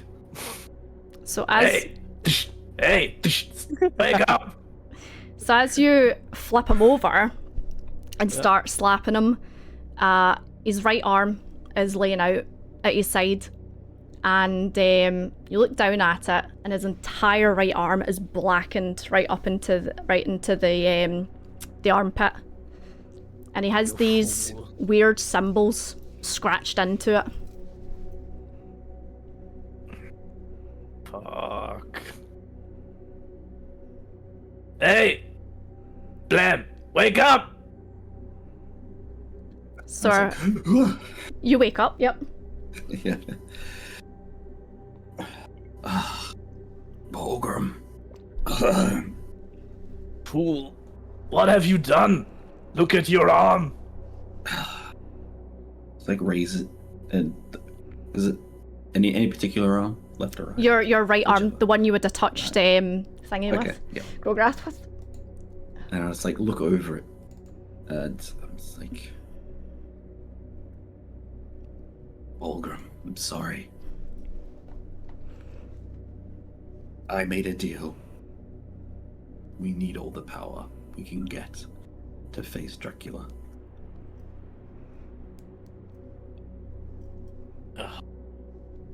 stand up, and I give him my hand, so help him up. Mm-hmm.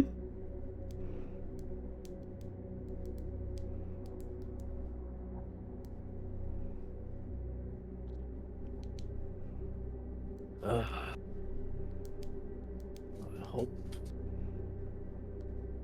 hope it was worth it. Do you feel okay now? What? Does your arm hurt? It looks burnt to a crisp. It is not burnt. There is no pain. I feel stronger. Oh, shit. Can I take a look at the runes? DM. Yep. Is there any language I can read? Let's see here. Draconic, Infernal. Did you get Common, that Halfling. Discord message, Visceral? Oh, that's right, yeah. Excellent. Yeah, give me intelligence. Intelligence? Okay, that's fine. +1. 9. Wow. You look at it, and it's like this strange, like, triangular symbol with, like, a line through it and stuff like that. Seraphon, you can give me an intelligence roll at advantage. Don't recognize it. Advantage. I'm not the smartest dragon. Yep. As You might be. displayed. 14. Looks really, really similar to a symbol that you've seen on someone else after they made a deal with someone else.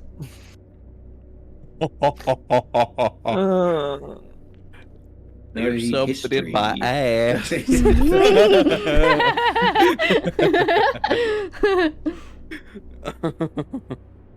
Can I history to see if I remember? Because I know who it is. Kind of history to see if Sharpen remembers who Yeah. it is. Yep. Oh yeah. Oh, You're like, ah, shit, yeah. I just like think I look at it and it's like Obadiah. A deal. Obadiah made a deal with the devil. Well, a goat, anyway.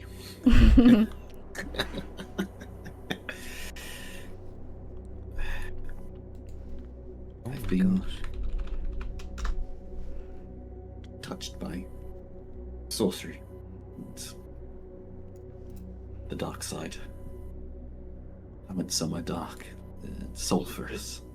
You've been touched by evil. And the thing is, like, with evil, they want something in return. And believe me when I say it's never worth it. What is worth is ridding the world of a Dracula. Come on, it's almost eating time. Smell what you caught. So you can smell that, like the eye and the smell of like blood and Yeah. So yeah, you settle down to have a meal, and it's great. Like, elk's delicious. You roast it, barbecue it, have that with a couple of rations that Sorn you still have off the ladies that gave you it the day before when they thought you were a child. But it's a very somber evening. Having just met Vlad that morning and just had a taste of what you could do, you know. You suddenly realise the magnitude of the situation that you've got yourselves into. And then Seraphon, now having communed with Grogorath, the Frozen Doom, and what that may bring. And we will have a wee 15-minute break there. Jeez Louise, guys. Actually, let's come back at 5:30. That seems a nice time. Okay. That's 20 past now. So 10 minute break, right. Yeah. Thank you. Enjoy. It's been an amazing session. Yeah, there's always one like that goes super hard, right? Oh my god. Okay, so yous have so I take it yous are wanting to rest until dawn, so that yous aren't like heading out in the middle of the night. Sure. Yeah. Yeah. Yeah. In camp. And yeah. Mm-hmm. So yeah, surf on, tiny hut sit, and then yous wake up. Hauntingly, 8 o'clock in the morning, and off in the distance you hear the bells, the bells. Oh, not again. Yeah. Of the Never Eat Eastern Church. Did we hear? So we only ever heard Eastern bells. There was So- no Western bells. You can give me perception checks. All he is if you So we were want. busy. Yeah, we were busy doing stuff. Yeah, you were busy, but you might have heard something kind of like just off in the background. Perception. 14, 16. Wait, Soren and Obadiah? What? Someone rolled as Obadiah. I accidentally. I opened. Because I chose from the drop down list. Well done. Obadiah, from the dead. Well done. Obadiah is actually my right arm now. We're channeling Obadiah. I was so confused. What the hell? What am I doing here? He's back! He's back! Obadiah, back in London, you're getting up for the morning, you're just scratching your butt and like, someone's using my eyeballs. Achoo! Japanese anime sneeze. I'll just see if the roll was any. Yeah. Wait, it still should. I'll roll it again. Go for it. Thingy. It was the same. It's the same modifiers.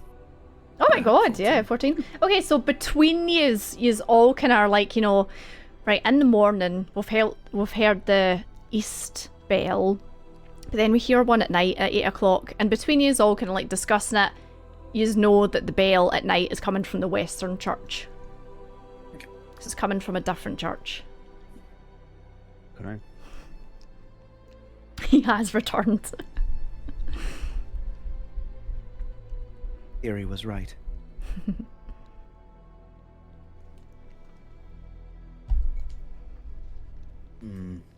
Okay.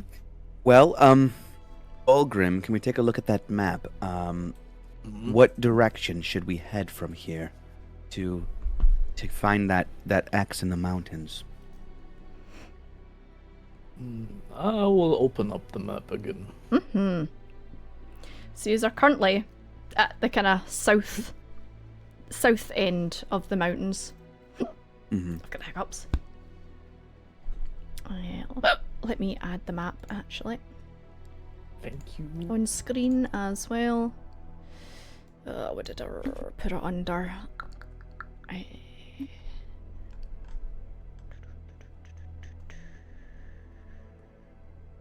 I don't know. What did I put it under?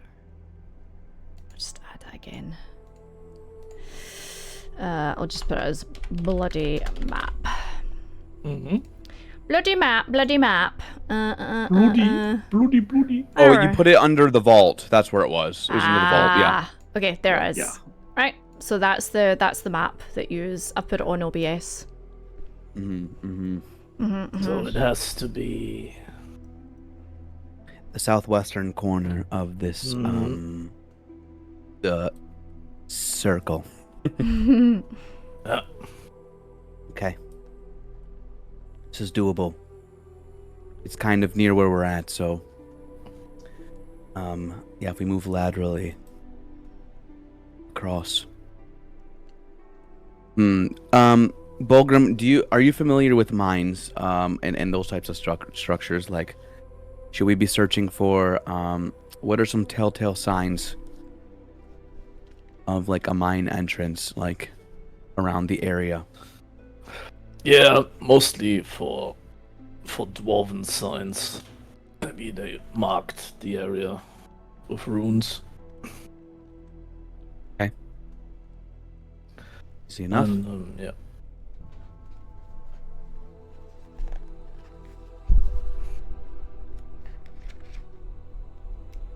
Okay, I'll get my my belongings together. Mm-hmm. And yeah, let's just try and find the best route westward. Okay, so let's gather your stuff up. You snuff out the fire. You shimmy along to where Balgrim had crawled through, and we'll have 2 rounds of athletics going down, just to make sure you don't fall and break your ankles. Athletics or Use the climbing devices. there we go. So give me athletics or acrobatics at advantage. At advantage. Athletics. Love that for me. That's so good. Okay, well it's not fail, you know. Okay, so 20, 25, 20, and then just one more round. Advantage. Okay. Advantage, yeah. These are using the right stuff. Nice. Nice. 17, 21, and 19. Yeah, these are fine. So again, it takes you a good couple of hours, but it is significantly easier going down than it is coming up. Especially considering Seraphon is just kind of like floating, you know, beside you as he goes down. Yeah.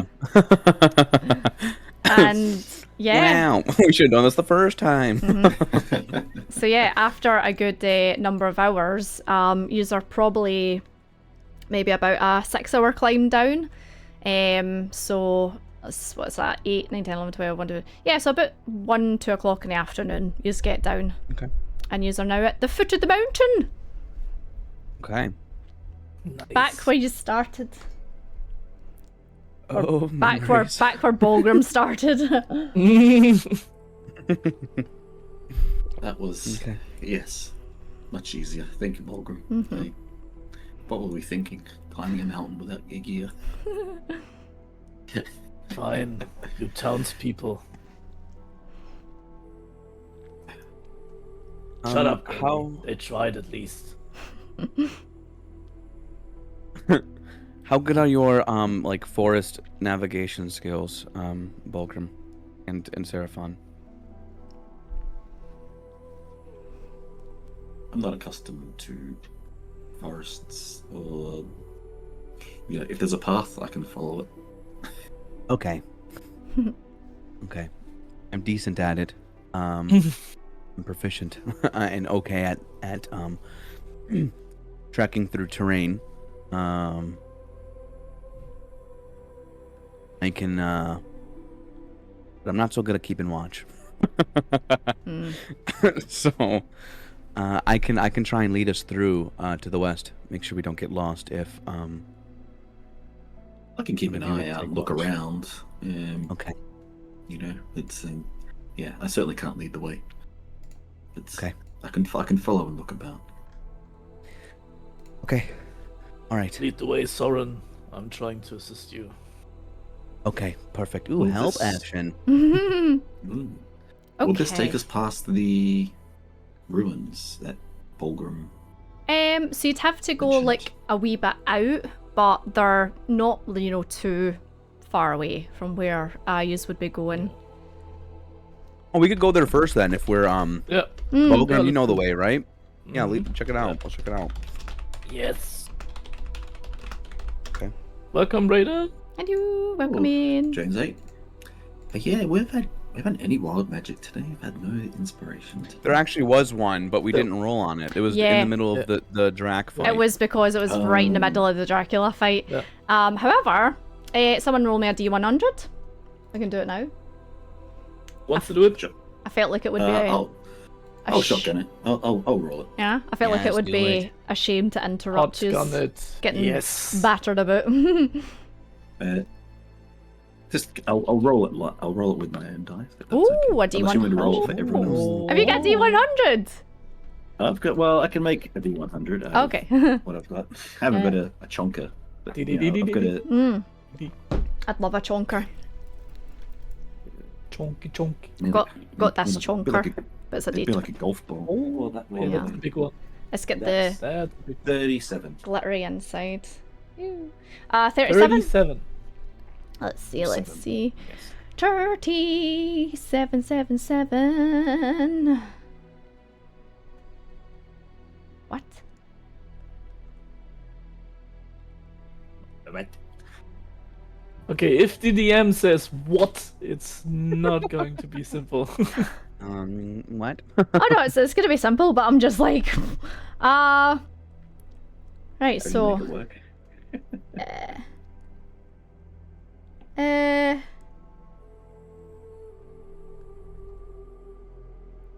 Okay, right. That's pretty interesting then.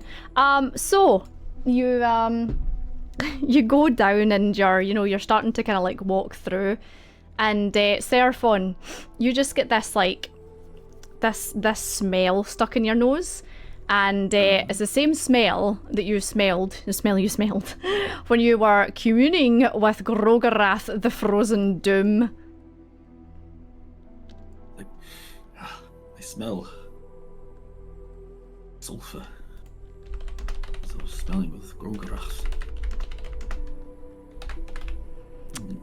Who do you think is the closest to you out of Soren and Balgrim, like as in walking distance? Who's beside you?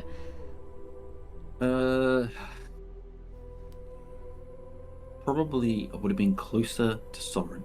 Okay. He's my little pal. He's my sweet cheese, my good time. Oh, good time on it. Cool. Okay, so yous are walking beside each other. What was that? You said you smelled something, Seraphon? So Soren, Yeah. you look round and you look at Seraphon, and you are talking to yourself, but with Seraphon's voice coming out. What? Seraphon, did you say that you heard something? Heard?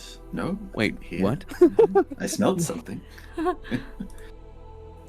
So Seraphon looks exactly like you, Soren. He is a mirror image of you, but he's talking like Seraphon. Oh, wait, what the heck?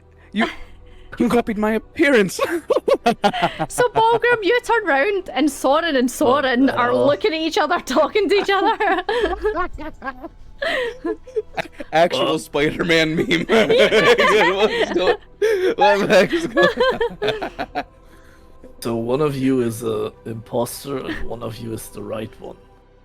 When I beat you up, at the same time, maybe the imposter are going to reveal himself.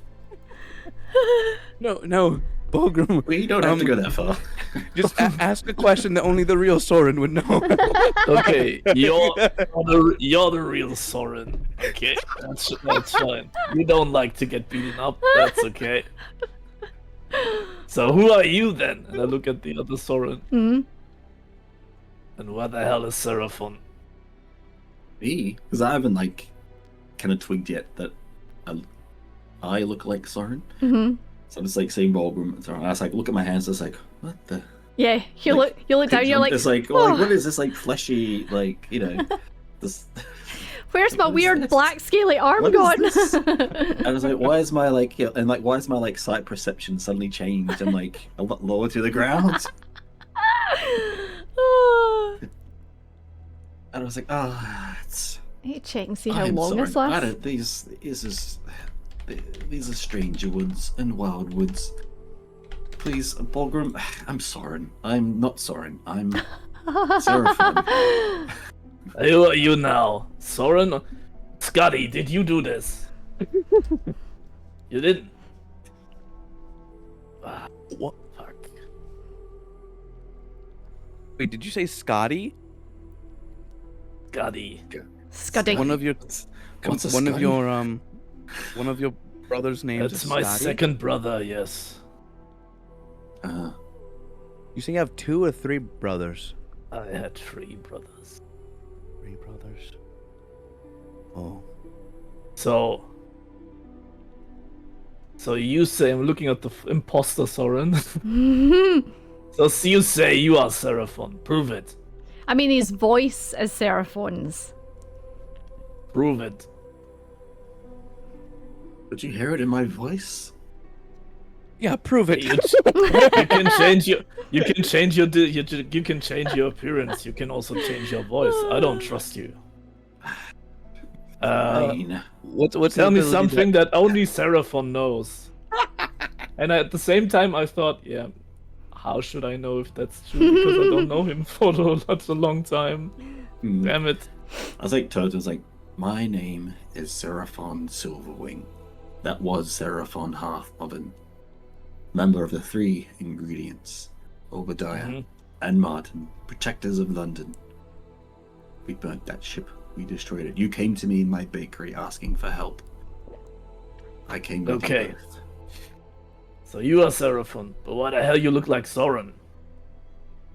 It's horrible luck, I know. Wait, what?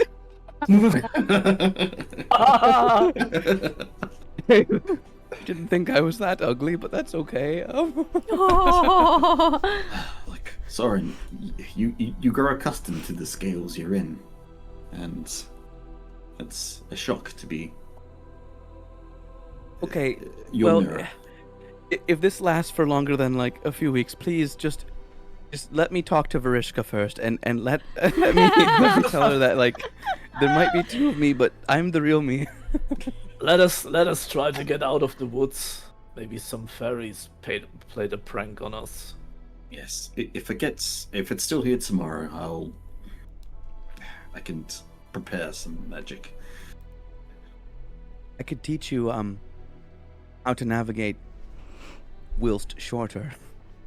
It's different, I'm sure, but you know, I still get around okay.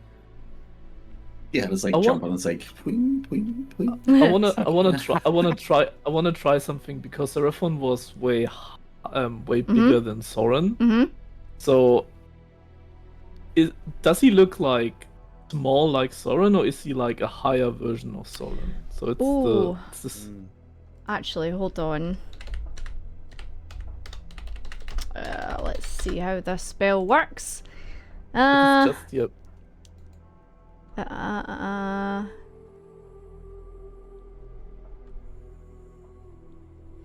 Oh, okay, so it's kind of freaky because he is 1 foot shorter than how he would normally appear.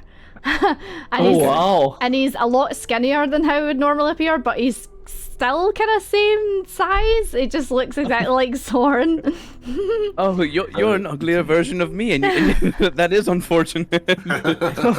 your proportions are way off. So like 5'4" now instead of 6'4", and just like half the weight. Like Yeah, you're a good bit skinnier looking. yeah, like, average height and just beanpole. Oh man. Let us try to get out of the woods. Maybe that would help. Yeah. Okay, yeah. I'll keep trying to lead us. Okay, so Soren, give me a survival or perception, whatever you want to do. Okay. Okay. Yes. Yes. The survival. 23. 23?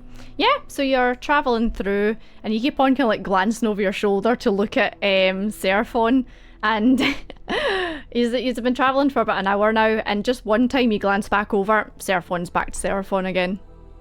Oh wow, an hour. Okay. An hour? Hey, you're back. Balgrim is telling the truth. It really is him. Okay. However, because you Like- rolled so high, as you're travelling through, sure enough, off in the distance, you see this mound, kind of unusual looking mound with moss grown on top of it. So this seems to be another mound. It's like a dome, like a dome mound. Oh well, I guess we'll get closer then to look. So yeah, you go over and it's covered in moss, so you can give me an investigation if you're going to clear the moss and have a wee nosy at it. Yes, I can do that. I'm proficient with that. Ooh. Wow. Love that. Schwan. Yeah, ow. Schwan. One. Schwan. Investigation. Yeah, investigation. 18.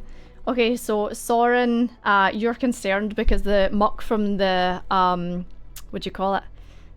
Moss is getting under your fingernails and you don't like the feeling of it.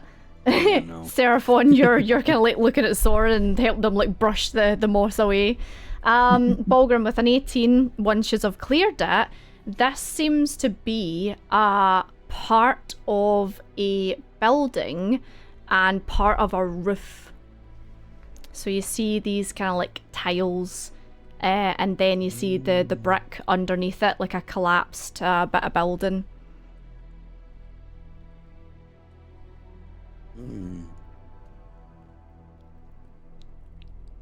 Could there be an entrance? This chunk is maybe, yeah, size of a car. Actually, maybe 2 cars. It's quite a big chunk. What is car? So it's Cart. collapsed. Yeah, it's collapsed. And same again, when you are walking around it and kind of clearing the moss off it, you find these bits that have the kind of the stone is blackened on one side, but just one side.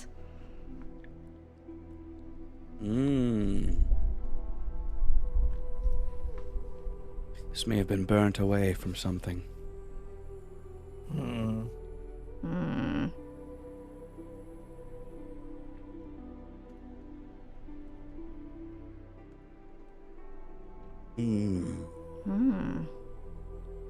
I look in? I was gonna peek inside to see if there's any gaps, so I can look inside the structure. Or Yeah. just all crumbled ruins. So it's a good chunk. So you could probably like squeeze yourself down and in, and have a wee nosy inside if you want to give me investigation. Okay, yeah. Do my little halfling squeeze in. 19. Ooh, 19. Nice. So you go in, and the inside is very much the same as the outside. It's covered in moss. There's kind of plants that have started to kind of grow their roots down from the roof. It's very damp in here. You'd imagine if it had rained, then the inside would stay wet. But as you're looking through inside this place, there's something that catches your eye, and you pick it up. And it is a very, very burnt, just like corner of a piece of paper. Like parchment paper. Damn. It's just blackened, or is there anything on the parchment? Yeah, it's pretty blackened. I mean, you pick it up and you're like, oh, it's this parchment, but as you hold it, it's like, yeah, it's pretty damaged. We'll look around. Is there any other pieces of paper?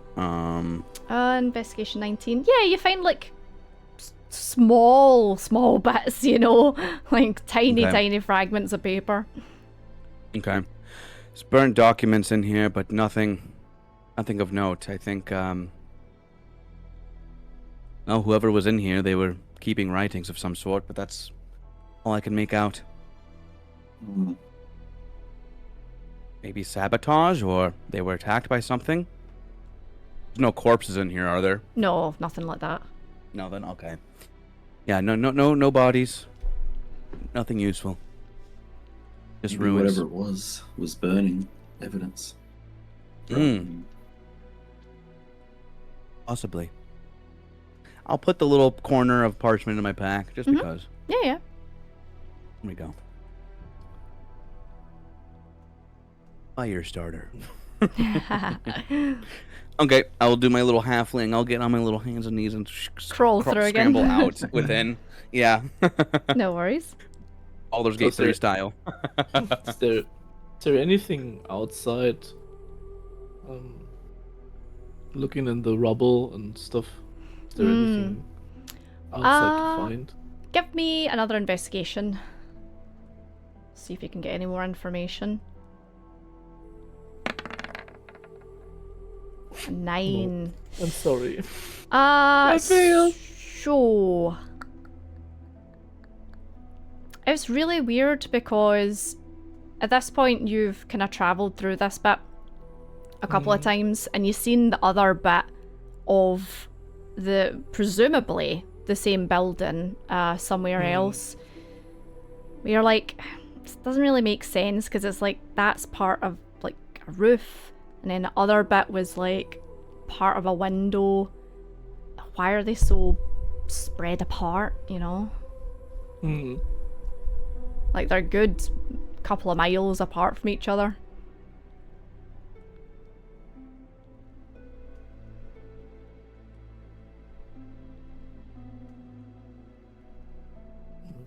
Did they fall from the sky?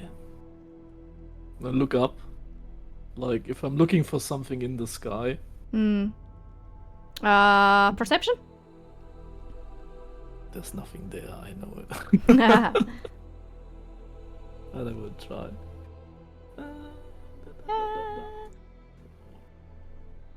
'Rocks fall, everyone dies. 22. A lovely sunny day. See a lot of birds fly overhead. That's pretty much it.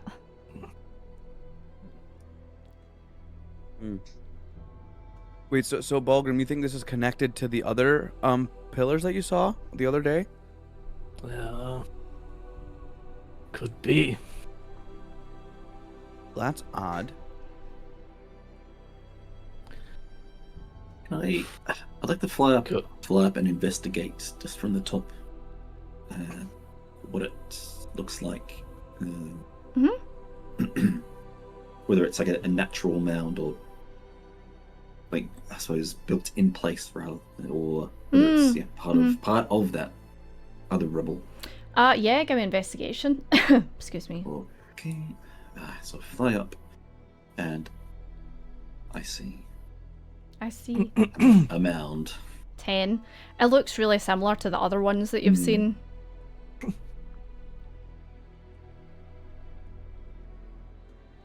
Similar. Maybe it was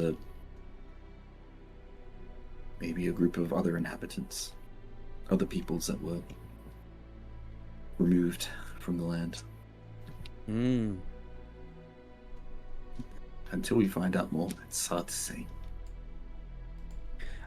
I wonder if there was like how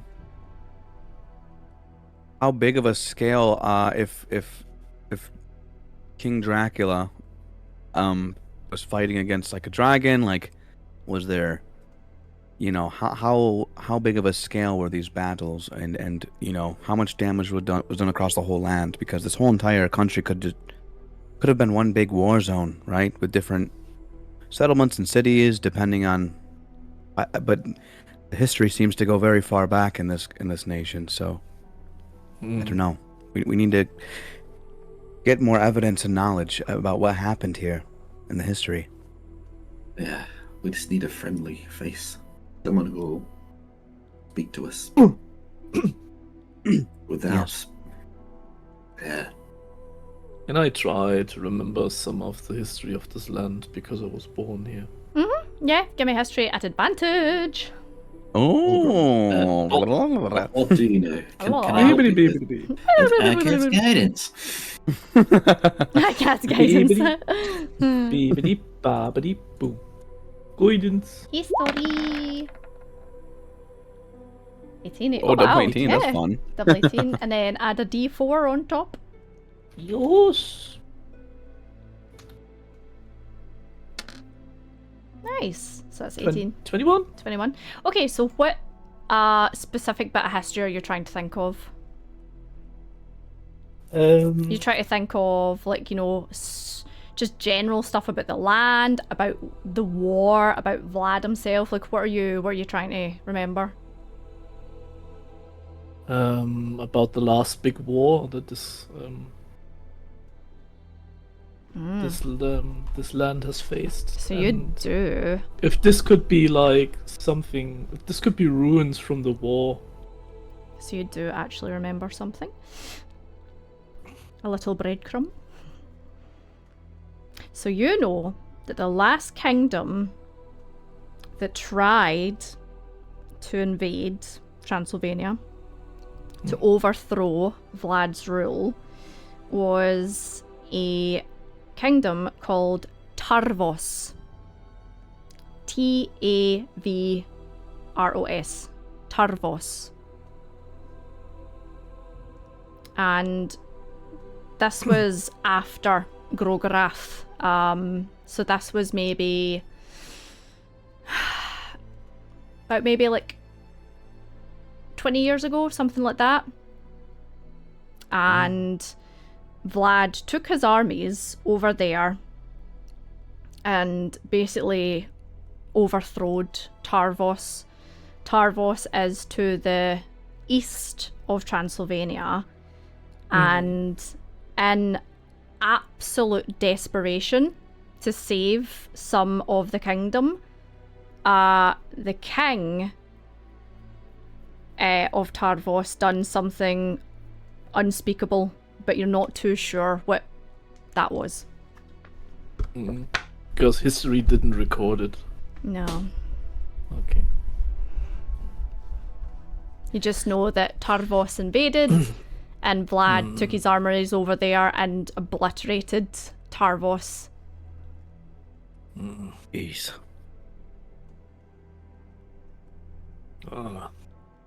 So maybe It's this frightening. could be- Oh, is it not there, Marble? Hold on. The inspiration's not on. Sorry. Give a character point of inspiration. DM Actually- wants to make us more miserable and Yeah, scared. Sorry. It's my fault. I never turned it on. Who's all got inspiration still? I think I'm out of mine. I'm out. I used mine the last session, not the one before. Okay, we're all cleaned out. Okay, Nice. he's gonna have one each. Merciful DM. Aww. So if you want to inspire any of your investigation rolls you just done, or if you want to keep it, it's up to you. Good, I good. keep it. Is it good? Thanks. Wow. Until next time, Marble. Thank you. I have my inspiration now. Wah, wah, wah. Yeah, I used my inspiration to actually get him unimpaled from like 2 days ago. Tonight. Oh no. Oh, darn it. No. So yeah, Volgrim, that's what you remember is that Tarvos was obliterated mostly by Vlad. Yeah. Because they dared to challenge him. Could be ruins from the last Great War. When Tarvos invaded Transylvania. It's frightening when Dracula's already a fearsome opponent by himself, but being an extremely competent military leader in crushing people with not just by himself, but with a strategy and support in armies is it's even more distressing. They could have infected Tarvos with the vampire curse, and then slowly turned the people at each other. So he wouldn't have lost any soldier. Gave me the heebie-jeebies.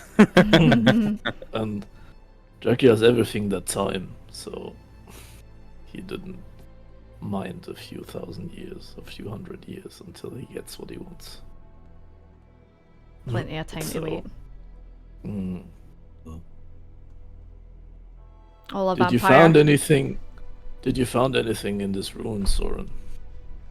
Just the parchment, like I said, nothing else. It seems like things are just destroyed inside. So Is there anything written on the parchment?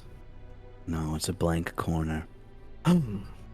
Unless invisible ink. I'm gonna take a hold on. Like a torch or something. Okay. What do I have? A Dungeoneer's pack? Let's see what's in there. I'm gonna take a Dungeoneer's. I'm assuming there's a torch, maybe. Let me see. I still have. I would still have my hip torch. Yes. Okay, yes. cool. Yeah, lantern or London. something. That'd be great. My hip Yeah. lantern. Yeah. Okay. Yeah, light it up and maybe if we yeah, give it some heat. Ooh. Nice. So, yeah, so I light up my hip torch. Yeah. Yeah. Okay. So it's Yeah. putting out. Well, I'm at your hip level. Yeah. So I will take the parchment and just like kind of gently, slowly kind of press it and like close to the torch and see if the light and the heat does Okay. anything to the piece of parchment. Let's make a roll. Oh. Okay, so you hold it up and you're kind of moving it around.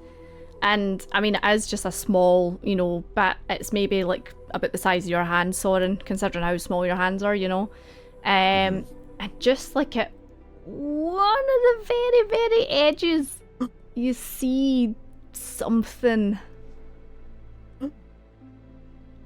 I was right. There's something here. Ooh. But I think it's too destroyed. But there is something, or there was something. Well done. Wow. Wow. That's one win we've had in the last week. Well done, Soren. Interesting. I wonder what this is for. Oh, well, war correspondence. Obviously, they'd want that to be hidden or secret, right? Written Yes. in code and espionage. Could be. These are all guesses, though.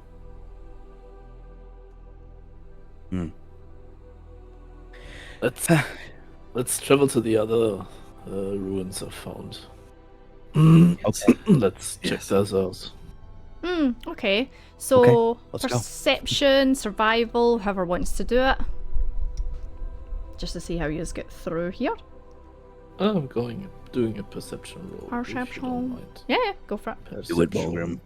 This is kind of like afternoonish by this time. Woo, 23. Wow, yeah. Nice.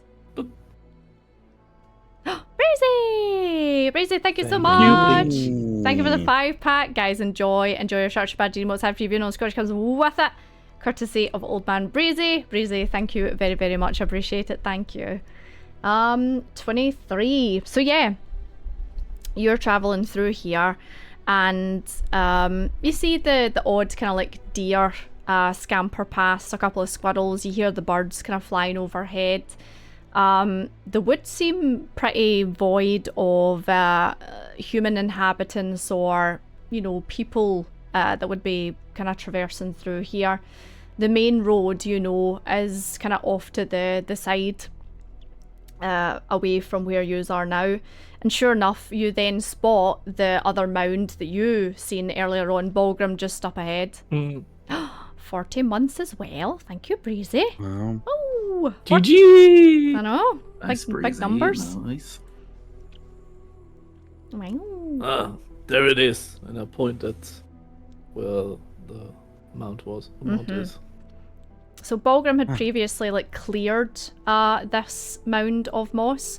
So this one you can see seems to be part of a side of a building with a window. The window is kind of like a old-fashioned castle window, so it's quite narrow, and it's got like a triangular top to it. Soren, you could probably squeeze through there. It's probably about Soren size, And then the inside, this bit's more kind of together rather than the other bit. The other bit's a bit dilapidated, is blackened as well. wow. Did you get inside here, Balgrim, or did you just look at the outside? I just look at the outside. I didn't fit through Okay. the window. Yeah, Balgrim just kind of peered his head in and seen the blackened stone in the inside. This is where my malnourishment will help us out. Skinny! Yeah. I will, Squeeze wiggle in. my way through the window. Okay, so you plop down inside, and the way this bit of building is lying, the window is kind of facing upwards to the sky, so this bit's encapsulated, so it's almost like a wee hidey hole, You go in and there's a very scared rabbit looking at you, and it just kind of like darts past you and bounces out. Balgrim's sword, Seraphon, you see a rabbit like bounce out of this hole the sword just went through. But very much the same as the other one. The inside of this place is blackened. There's moss and kind of roots and everything growing in the inside. Looks like more of the same. Give I'll call me out. investigation. I'll still take a look. Yeah, if you want. Okay. Oh my god. Inspiration to roll an advantage. Okay. I was gonna say you find a lot of bunny poop. So you find a lot of bunny poop. But after that, a 12, you find a. It's hard to kind of see what it is when you first see it because you're like, oh, that's a bunch of like twigs or something, you know. But then it just kind of like glints a little bit, and you're like, oh, it's not twigs, it's something else. So you pick it up, and it's heavy, and you get your sleeve, and you kind of like rub at it, and it seems to be a very crumpled, destroyed bird cage. Oh no. Dang. Is it is the metal like I don't know, like an iron or a steel? Yeah, just a kind of like like a metal of some sort. What our bird cages are made of. That's unfortunate. A bird cage. Found a bird cage in here. A bird cage. Oh my goodness. Like, maybe they were using birds for their espionage and their communications in the war. Espionage. Maybe. It's been known to happen. I think my neurospicy brain's really on one today, you guys. Soren also has ADHD. It's not it's not very uncommon to use raven or doves to deliver messages. Maybe that's something. Yeah. Did Are there any feathers in the cage or around? Feathers? No. Okay. Yeah. This cage looks old. It's rusted and it's like blackened. It's bent. How that's big is about the it in here. space? How big is the space that Soren's in? That's like in the ruins. Is it quite small? In the ruins? You'd probably maybe be able to get about 3 Sorens in there. Okay, so that's about. Okay, pretty small. Yeah. Okay. While Soren's in there, you've been in there for a little while. Yeah, like 10 minutes, 20 minutes, something like that. As a ritual, spend an extra minute. I'll cast in Fairy Fire, which will outline any objects in the room. Which is a 20-foot cube, so it's more than enough to cover the whole room. Just to see if there's anything else in there. And if there's if there is somehow a creature in there, it'll highlight it as well. But the rabbit's gone. There's fire in here, Seraphon. It's so bright. So you just see this silvery light, like ding, ding, ding, ding, ding around you, and much the same in the other place. There's loads of bits of moss, some twigs. You can see more like bits of bedding that the rabbits maybe made. And there's like 1 or 2 really small pieces of blackened parchment lying around as well. Okay. More parchment. Yeah. Or collect it. Okay. It could be a piece of the puzzle. We never know. Yeah. Just I'll as take the you're blackened parchment. just as you're leaving, Soren, give me another investigation. Now this place is a bit more. You Well, got this. Illuminated. You got this. You got I got this, you guys. Here we go. Perfect. 20, 30. There is a symbol scratched onto the wall on the inside of this place.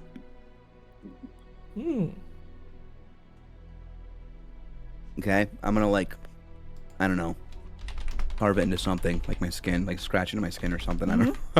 Or what does it look like? It looks like... Let me see.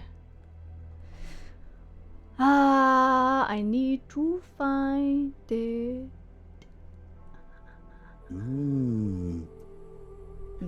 Seraphon, your fairy fireworks is a symbol. I'm transcribing it as we speak. Good lad. Good lad. Okay, so looking at it, it looks kind of like a stylized.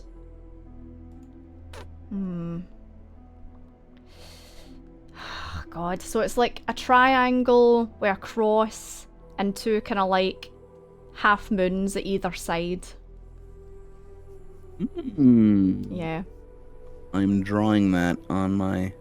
Are the half moons facing like inward or outward? Actually, I can draw on my what do you call it, on my paper and then hold up to the screen. So Oh, nice. Yeah. Yeah. Right. So if I do, I mean, this is probably how Soren would draw, I'd imagine. So it's pretty accurate.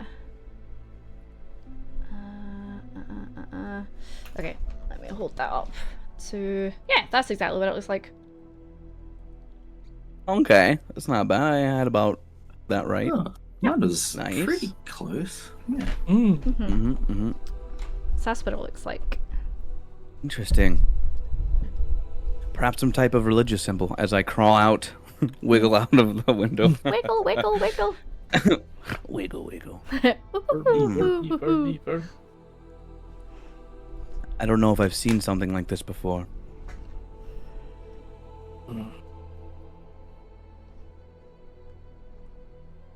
I'll take a closer look at the symbol. If I have maybe seen it somewhere, or remember. Can we just history check or something to see were they? Because there was markings on the stone at the church, on the Eastern Church in the city. Is it similar to that, if we can recall? Yeah, if you just want to give me history or something like that. Okay. I know we didn't understand what it meant, but there was symbols on there. His story. History. 13. You know there's a cross in the middle, but you've never seen the extra stuff before. Okay. You've never seen like all the things combined in one. See. Well, I'll take it as a good omen. This thinking of like the crescent moons. And I tie it to like Fornax and the Twilight.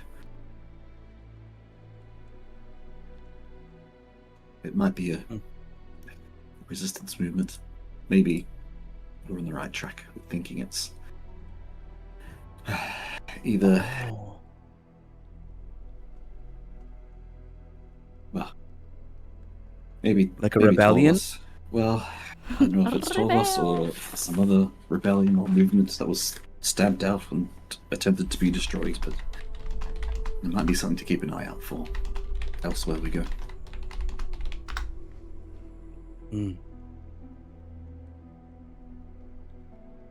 Interesting. Well, that paints a few clues of this land. Yes, a faction land under a ruthless, authoritative dictator. Yeah.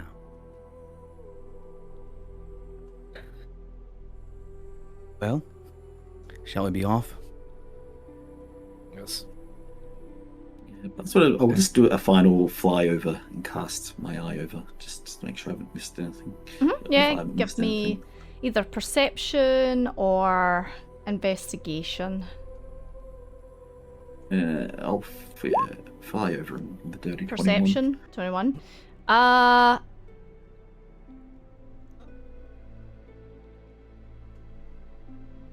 I suppose we're 21, I can give you this. When you look at this bit of building, and then you kind of glance over in the direction of where the other bit of building was, and Balgrim kind of like, you remember where your bit of building was. You're looking, and you're like, there's no trees where this stuff is. Almost like it's landed where you've found it and has destroyed the background, killing the trees.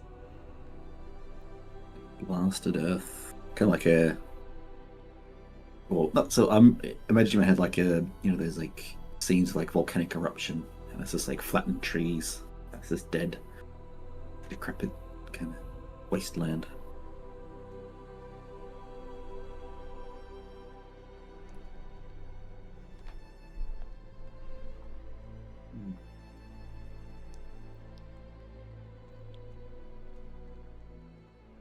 So I'll fly back down and speak to Soren Balgrim. Do you see the trail here? There's nothing growing in this area, Balgrim. There's nothing growing at our first area we visited. This is not where this building was. It's land. It's being, I don't know, blown up. It's landed from a great height, I feel. It wasn't built here. When I look at the area where nothing grows, how big is this area? Is this really big? Like...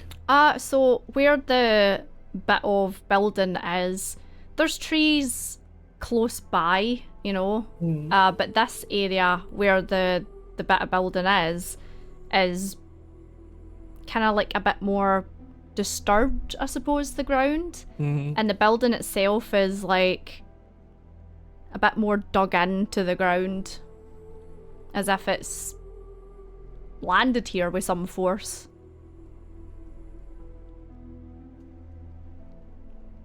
Wow. Maybe here once was a building, and it vanished. Maybe it looks like that it got destroyed, or part of it got destroyed, but now it's gone. While you're speaking, Balgrim, I'm going to fly up to a max height and look the other direction to see if I can see anything else. Any other parts of building that might have hit the landscape. Yeah, so give me perception. Perception. 17. So where you are, you can see these 3 areas where you've seen the different bits of building, and you're looking towards the north and you don't see anything. You look towards the east and you don't really see too many. West, you see maybe like 1 or 2 more that look like it looks as if it's potentially. However, when you look to the south, you see this like other bit that you're like, oh, there's another bit down the south.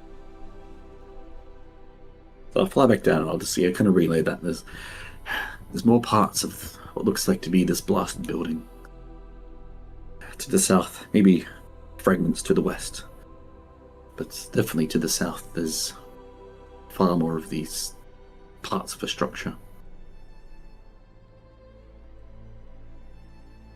We've spent time already looking at these, but we can certainly visit these again if it's not along our way. Because we're not already, we're heading, what way are we heading? To the point on the map? West, was it? Southwest. Yous are headed. Southwest. Yeah. Okay, southwest. So, like, I mean, it's in that general direction, but you can always visit again. It's up to you. Yeah. Yeah. Let's do this. Yeah, luckily you can fly.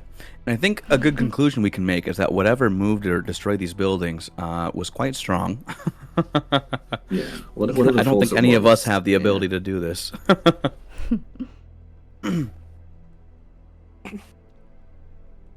Well, you saw it in the distance, Seraphon. Can you lead the way and flap? Yeah, okay. Fly. If you can I can stay in the and you can follow me as best you can if you want. Okay. On foot. No. But yeah, I'll try and keep to. I'll look down and I'll try and keep to paths that I can see. You don't want to be bushwhacking too much. Bushwhacking. So, what is the plan now? So after flying around, investigating, stuff like that, yous are now kind of coming closer to evening time. Dang. Well, do you think we can make it to the next ruin? We can camp there for the night. I think we should be able to. Why not? If we hurry up. Yeah. Yeah, we'll try and hit up. We'll yeah. Even if it's nighttime, we can adventure a little bit into the night. It's fine. Okay. So, Seraphon, are you gonna stay up in the sky? Are you gonna direct the guys from there, or what are you wanting to do? I will. I'll still direct from the sky, but I will give. So depending how far away we are, we'll go for as long as we can. Actually, You're I can. a good couple I hours could- away. Okay. All right. 2 hours, easy. I have. Okay. I can share Eyes of Night twice. It lasts for an hour. I can grant it twice. Okay. To these two, if they don't already have the ability to see night. I don't need it. Thanks. Okay. Just Well, Soren. Soren. Okay. Well, I can I share it do. with Yeah, I Soren. can't see. I can't see. you. I can see. Yeah, so I can share it with you. That's fine. I've got plenty of. I have 2 charges of Eyes of Night, so I can share it with Soren. It's up to so they should be able to easily see me and everything else up to 300 feet. Soren. Yeah. So I'll stay in Wow, the sky. it's really good. So keep an eye on me, and we'll make our way there as things get dark. Okay, so Seraphon, you can give me perception as you're kind of like keeping track of where you are headed. And Soren and Bolgrim, you two can give me, probably perception. Try and keep an eye on Seraphon as he flies above head. See, 21, yep, you're fine. 15, yeah. Beautiful. Seraphon. Did you roll Seraphon? Yeah, I got. It was a perception. I got 13. 13. Okay, that's fine then. So yeah, it does take you another couple of hours, and by the time you get to where you're going, it is completely dark now. You can see the stars out in the sky, Seraphon, as you're flying above head, and the woods are completely shrouded in darkness. Wow. Okay. So, well, we made it at least. How long do the does this last for? The eyesight. It's 1 hour charge. So I have 2. I can cast it twice. So Okay. it's 2 hours in total. So that was your time traveling here. So Soren, you are now can't see in the dark anymore. No, I need a torch. Well, let me see. I can. I'll pull on my reserves. I can cast it once more to use a spell slot. Don't forget, I gave you this lamp. when we start to go from Soren. The strange lamp with a green flame inside that doesn't seem to extinguish. Oh, yeah. Oh. You can use this. Okay, yeah, the green candle lamp. Spooky. Neat. So, Seraphon, as you're kind of flying down to meet Soren and Balgrim, you see now that this clearing that you have took them to is much larger than the other ones that you have seen. Maybe around 5 times the size, something like that. You land beside them and just walk forwards. And sure enough, there is this massive mound in front of you, covered in moss, bush, stuff like that, similar to how the other ones were, but it is huge and very long. Oh.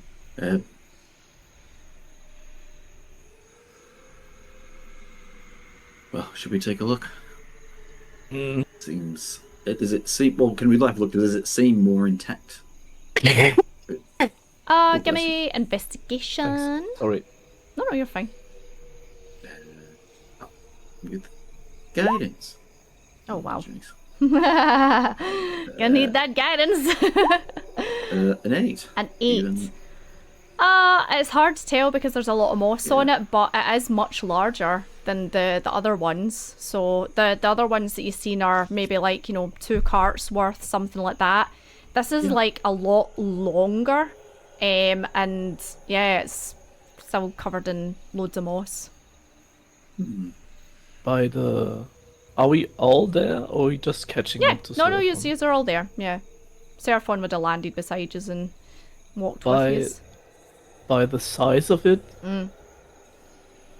could it be like a bridge? Investigation? Ooh. Fascinating. Investigation. Oh my god! I wanna reroll this. Okay. Nice. I wanna reroll this. This is not. Go for it. And now I roll a natural one. Okay, a 16. That's better. It's definitely not a bridge by the structure of it. You see the ground, and it's the same. It's kind of like half buried in the ground. And you look at it and you're like, yeah, it's a really, really big, long bit of building, but it's not a bridge. Okay.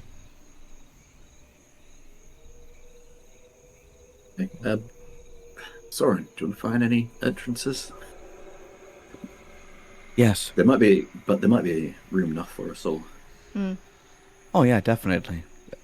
I'll try to find a human, slightly bigger than human-sized hole. Yeah, give me investigation or perception.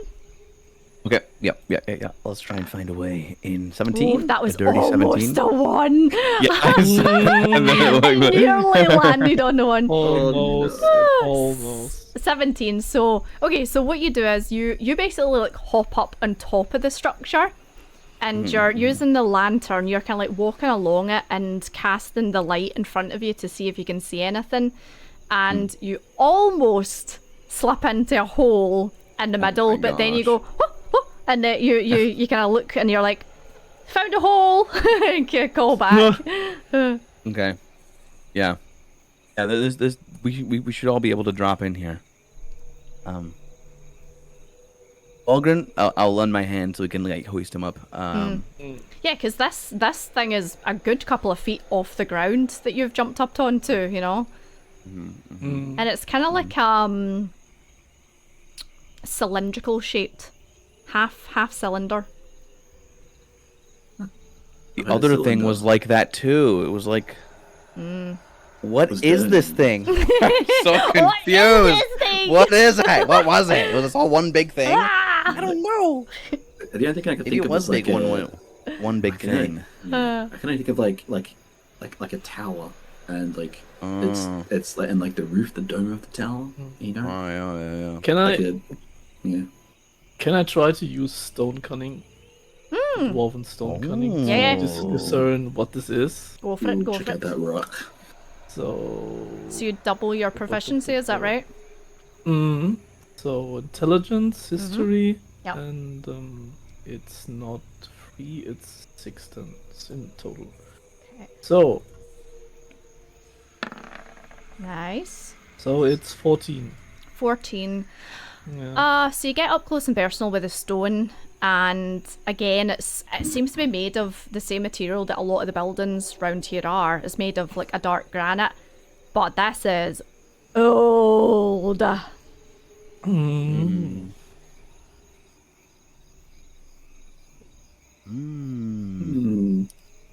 Okay.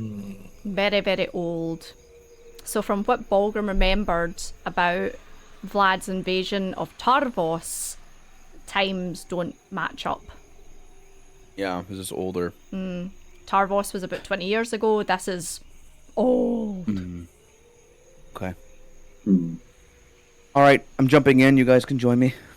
I will hop down into the hole. Into the hole. Give me a dex saving throw as you. Just jumping blind into it deeper. Oh no. Okay. 24. You manage to grab onto some of the roots that are dangling as you look, and you're like, oh, okay, that's quite a drop. As you see the other side, which is you're now inside the cylinder, but it's on its side. It's not vertical, but it's still quite So it's large. sunken into the ground, basically, like a big Yeah. basement. Oh, Yeah, okay, so if you okay. so the cylinder is now like that. Yeah. So it's on its Yeah, sort yeah. of side. You've jumped through a hole in it. I am slowly let down a rope, Yes. or inch by inch. I will just fly in and Yep. like Then if I can, I'll like guide Soren to the ground, or it's like take his hand and it's like So gently. this I'm okay. Jeez, I saved myself. It's fine. so this cylinder, once you get into it, is a good maybe like about maybe 30 feet around. It's like big cylinder. Nice. Wow. Okay. Well, we should search both ends to see where the top or bottom was. Because that's where their stuff might have been, huh? Yeah. Stuff. I do will- marbles. Yeah, it didn't come into play, but yeah, I did. You just I do dive have right that in the back of my in. head. The slow fall, yeah. So I could have reduced fall damage if a significant amount if I did So fall in there. funny. Yes. I climb down then after I secured the rope.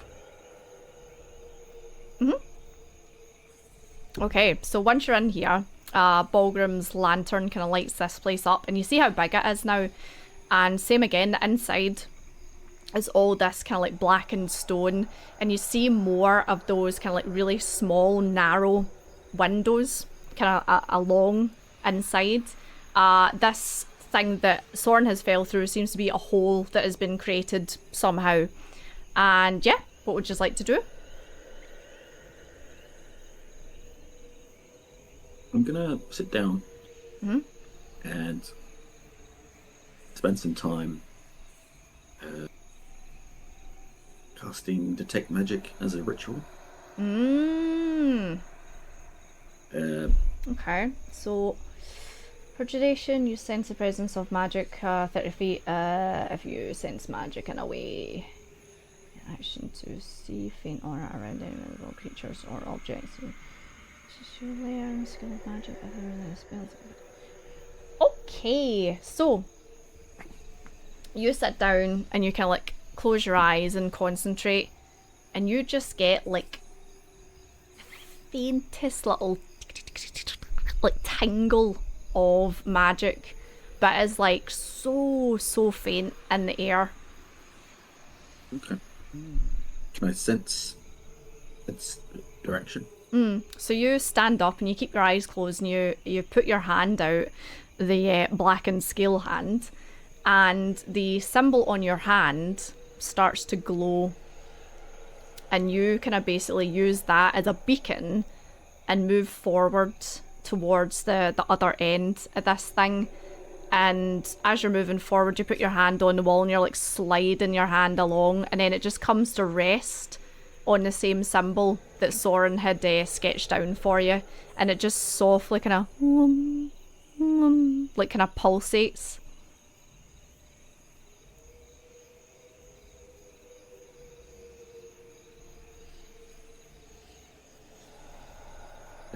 Okay, so can I... Okay, so this is on the wall, that symbol again, or was it on Yes, something yes, else? Sorry. it's on the wall. So it's like maybe to like the left hand side, and it's like kind of it's on its side, so it's a bit squeegee looking. Yeah. Okay. I don't know. Is there a way I can interact with that glowing, that detected magic symbol? So you don't recognize the magic symbol. However, I'm just reading how detect magic works. Action to see faint aura around any invisible creatures, objects. Okay, so there's no invisible creatures or objects. You learn at school. Oh, you learn at school. Okay. So you touch it and you're kind of like having a feel, and then just this awful voice of Grograth whispers in your right ear. Necromancy.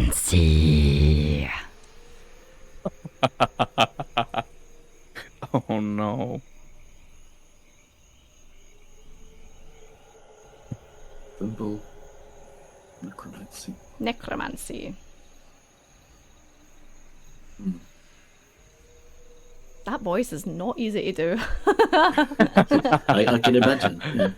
Yeah. So let's do it as much as I possibly can. No, Grograth will not be talking anymore. He's giving you the silent treatment. Yeah, he will act through movement. And Interpretive dance. His second surname was the Silent Terror. Yeah. 20 questions with Grograth. So was this a symbol of? No, it couldn't have been. It's a school. It's a school of necromancy. Yeah. School of necromancy. Yep. Okay. So there must have been some other group a long time ago here that Vlad overthrew, if he's been here for a long time.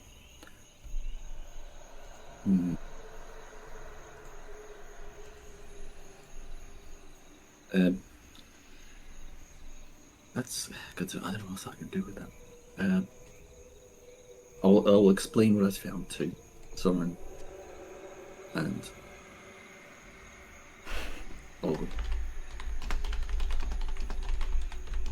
Okay.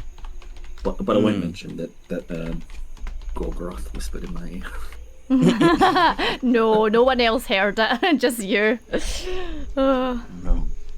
You just see Seraphon go. I shiver. I was like, oh. Yeah. It's like, what do you make of it? Did you try to push the symbol or touch it? I traced it with my fingers, but I haven't pushed it. Try. I don't know if it's a switch. Just Bog was just like, you get yourself into this mess. I'll find out. Yeah, I'll put pressure on the symbol and see if that does anything. Nah, nothing. No. No. Okay. That's just carved in. Yeah.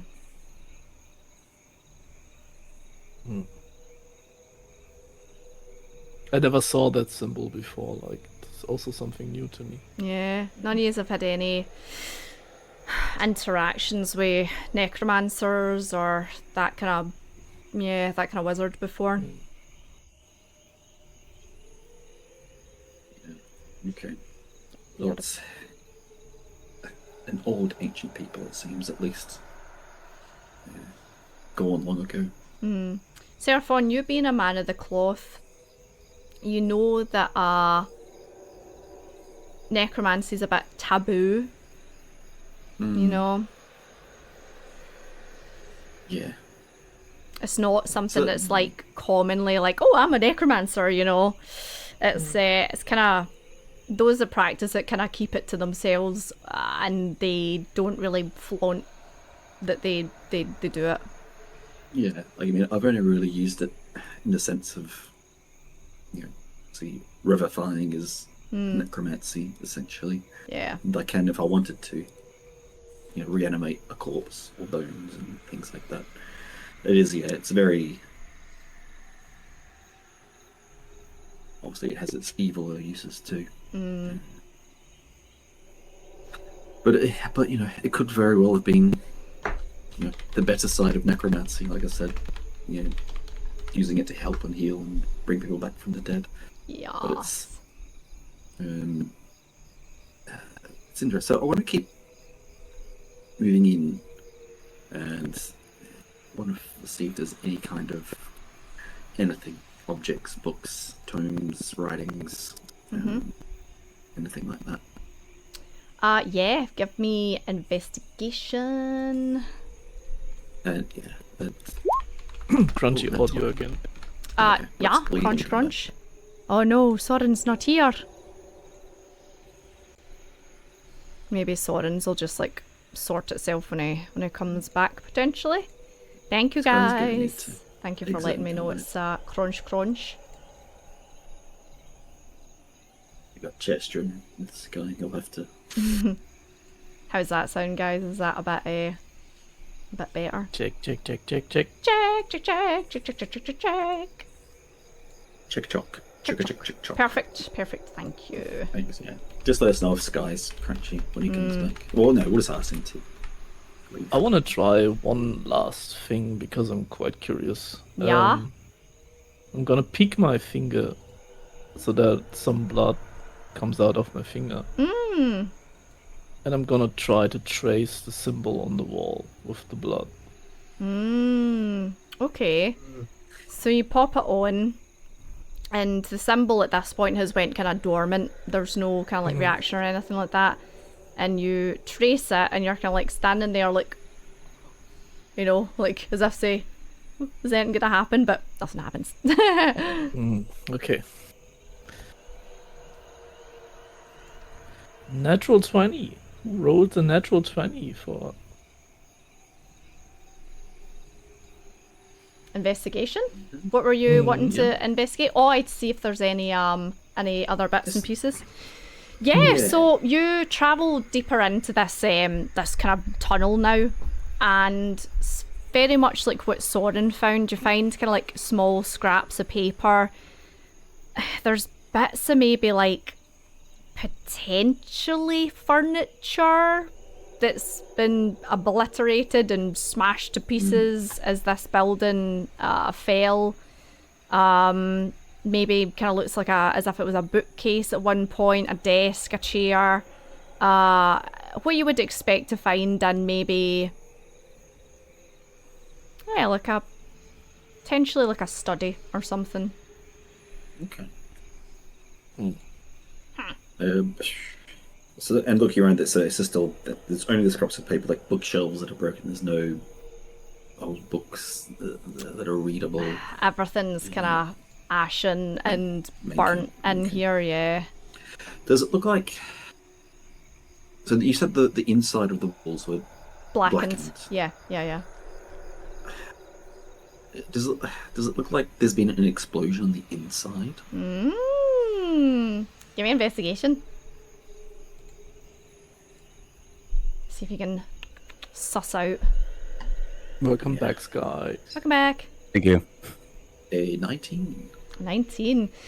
It looks as if whatever caused the blackness on the walls definitely started inside here.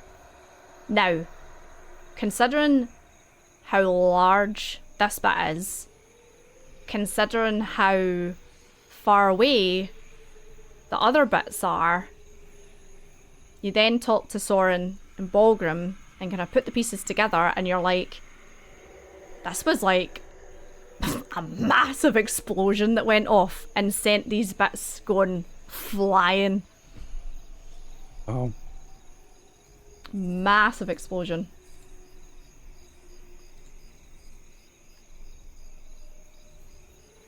Wow. Just to check, there's no body parts or No. skeleton parts. Nothing, Okay. nothing like that, no. Okay. If there was, Maybe some kind there would be some dust. kind of experiment got wrong. It's some massive, like the force that would have sent this to the 4 points is scary. To be honest, with what we know, having an explosion is some form of necromancy being studied here. Ooh. So when those are 4 parts of the building that had fly to different parts of the region, so there must be a center from which it originated. So Yeah, there's got to be. Like, I mean, there was. I think I'm not sure how much more was to the south, but we more to the south. Like, would there be anything left from like the original starting place? Yeah, the epicenter of the explosion. Explosion. I'm also trying to mark this the ruins we found on the map. Yeah, absolutely. So this is So kind of more towards like the south kind of never eat shredded werewolf. Southwest-ish. So we found 4, or did we found 3 so far? 3 small bits, and this is a 4th larger Yeah. bit.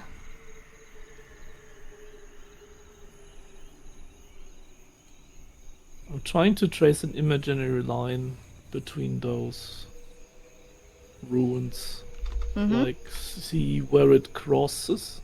Mm. So maybe this could be the center of where it happened. So as you're drawing it out, doesn't really look as if there's like a kind of like an X marks the spot, you know. They're too scattered to kind of be like, like it's too random.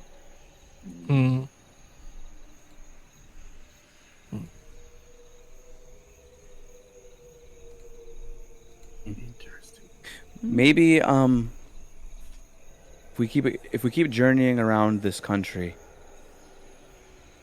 bound to be some lore or writings or documentation or other clues as to where a massive explosion could have possibly happened. I feel like there has to be some kind of legend or story. If it's as big as it, I mean, places. I mean, the remnants are what, several miles apart from each other. That's wild. Yeah. We might even find descendants. There's always a group that survives, or at least a story and a legend passed down. Mm-hmm. Yeah. Very interesting. This mystery is just. There's more questions now than answers.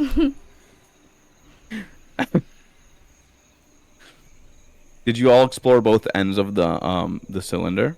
Yeah. So Yeah, down cool. down towards the bottom end was all the kind of like destroyed furnitures and stuff. Top end was where the symbol was. Okay. I hope it Looks a wasn't bit like a lizards. dead end for now. Yeah, So yeah, we've found as much as we could for now. yeah, I would say let's leave this and let us continue to our former destination. Yeah, I think we should. It's dark now. We'll have to stay here tonight. It's probably about coming up to about 9-10 o'clock at night, something like that. It is pretty dark. Ooh, do you Well, want to camp in the cylinder? It's shelter. Yeah. Why not? It's not raining outside, but yeah. Just as Bulgrim says that. Hold. Jinxed it! Hold Damn. Oh no. Sometimes I hate this land. Seems to know what you're saying. I'm glad you had that sound on deck. As it starts raining. Okay, let's move our gear inside and set up the cots, I guess, or whatever. Keeping bedrolls. That's it. Oh man. So funny. I was like, my sound. I get to play my sound. Oh. Yes. Nice. Nice. That's good. That's good. So I'm trying to make a fire in the... Yeah, you gather some wood together. You use actually bits of the destroyed bookshelf by the looks of it. Just kind of crack it over your knee and throw it in a pile, and you're like, start up a wee fire. Nice. You dig out some of the elk that you still have, and settle down for the evening. Beautiful. I ask you, Seraphon. I'm gonna spare the heart of the elk Oh, for later. Seraphon, when you investigated the statue, what exactly did you see? Like, we just saw you enter the cave with new colored arm, but I don't know what exactly happened to you.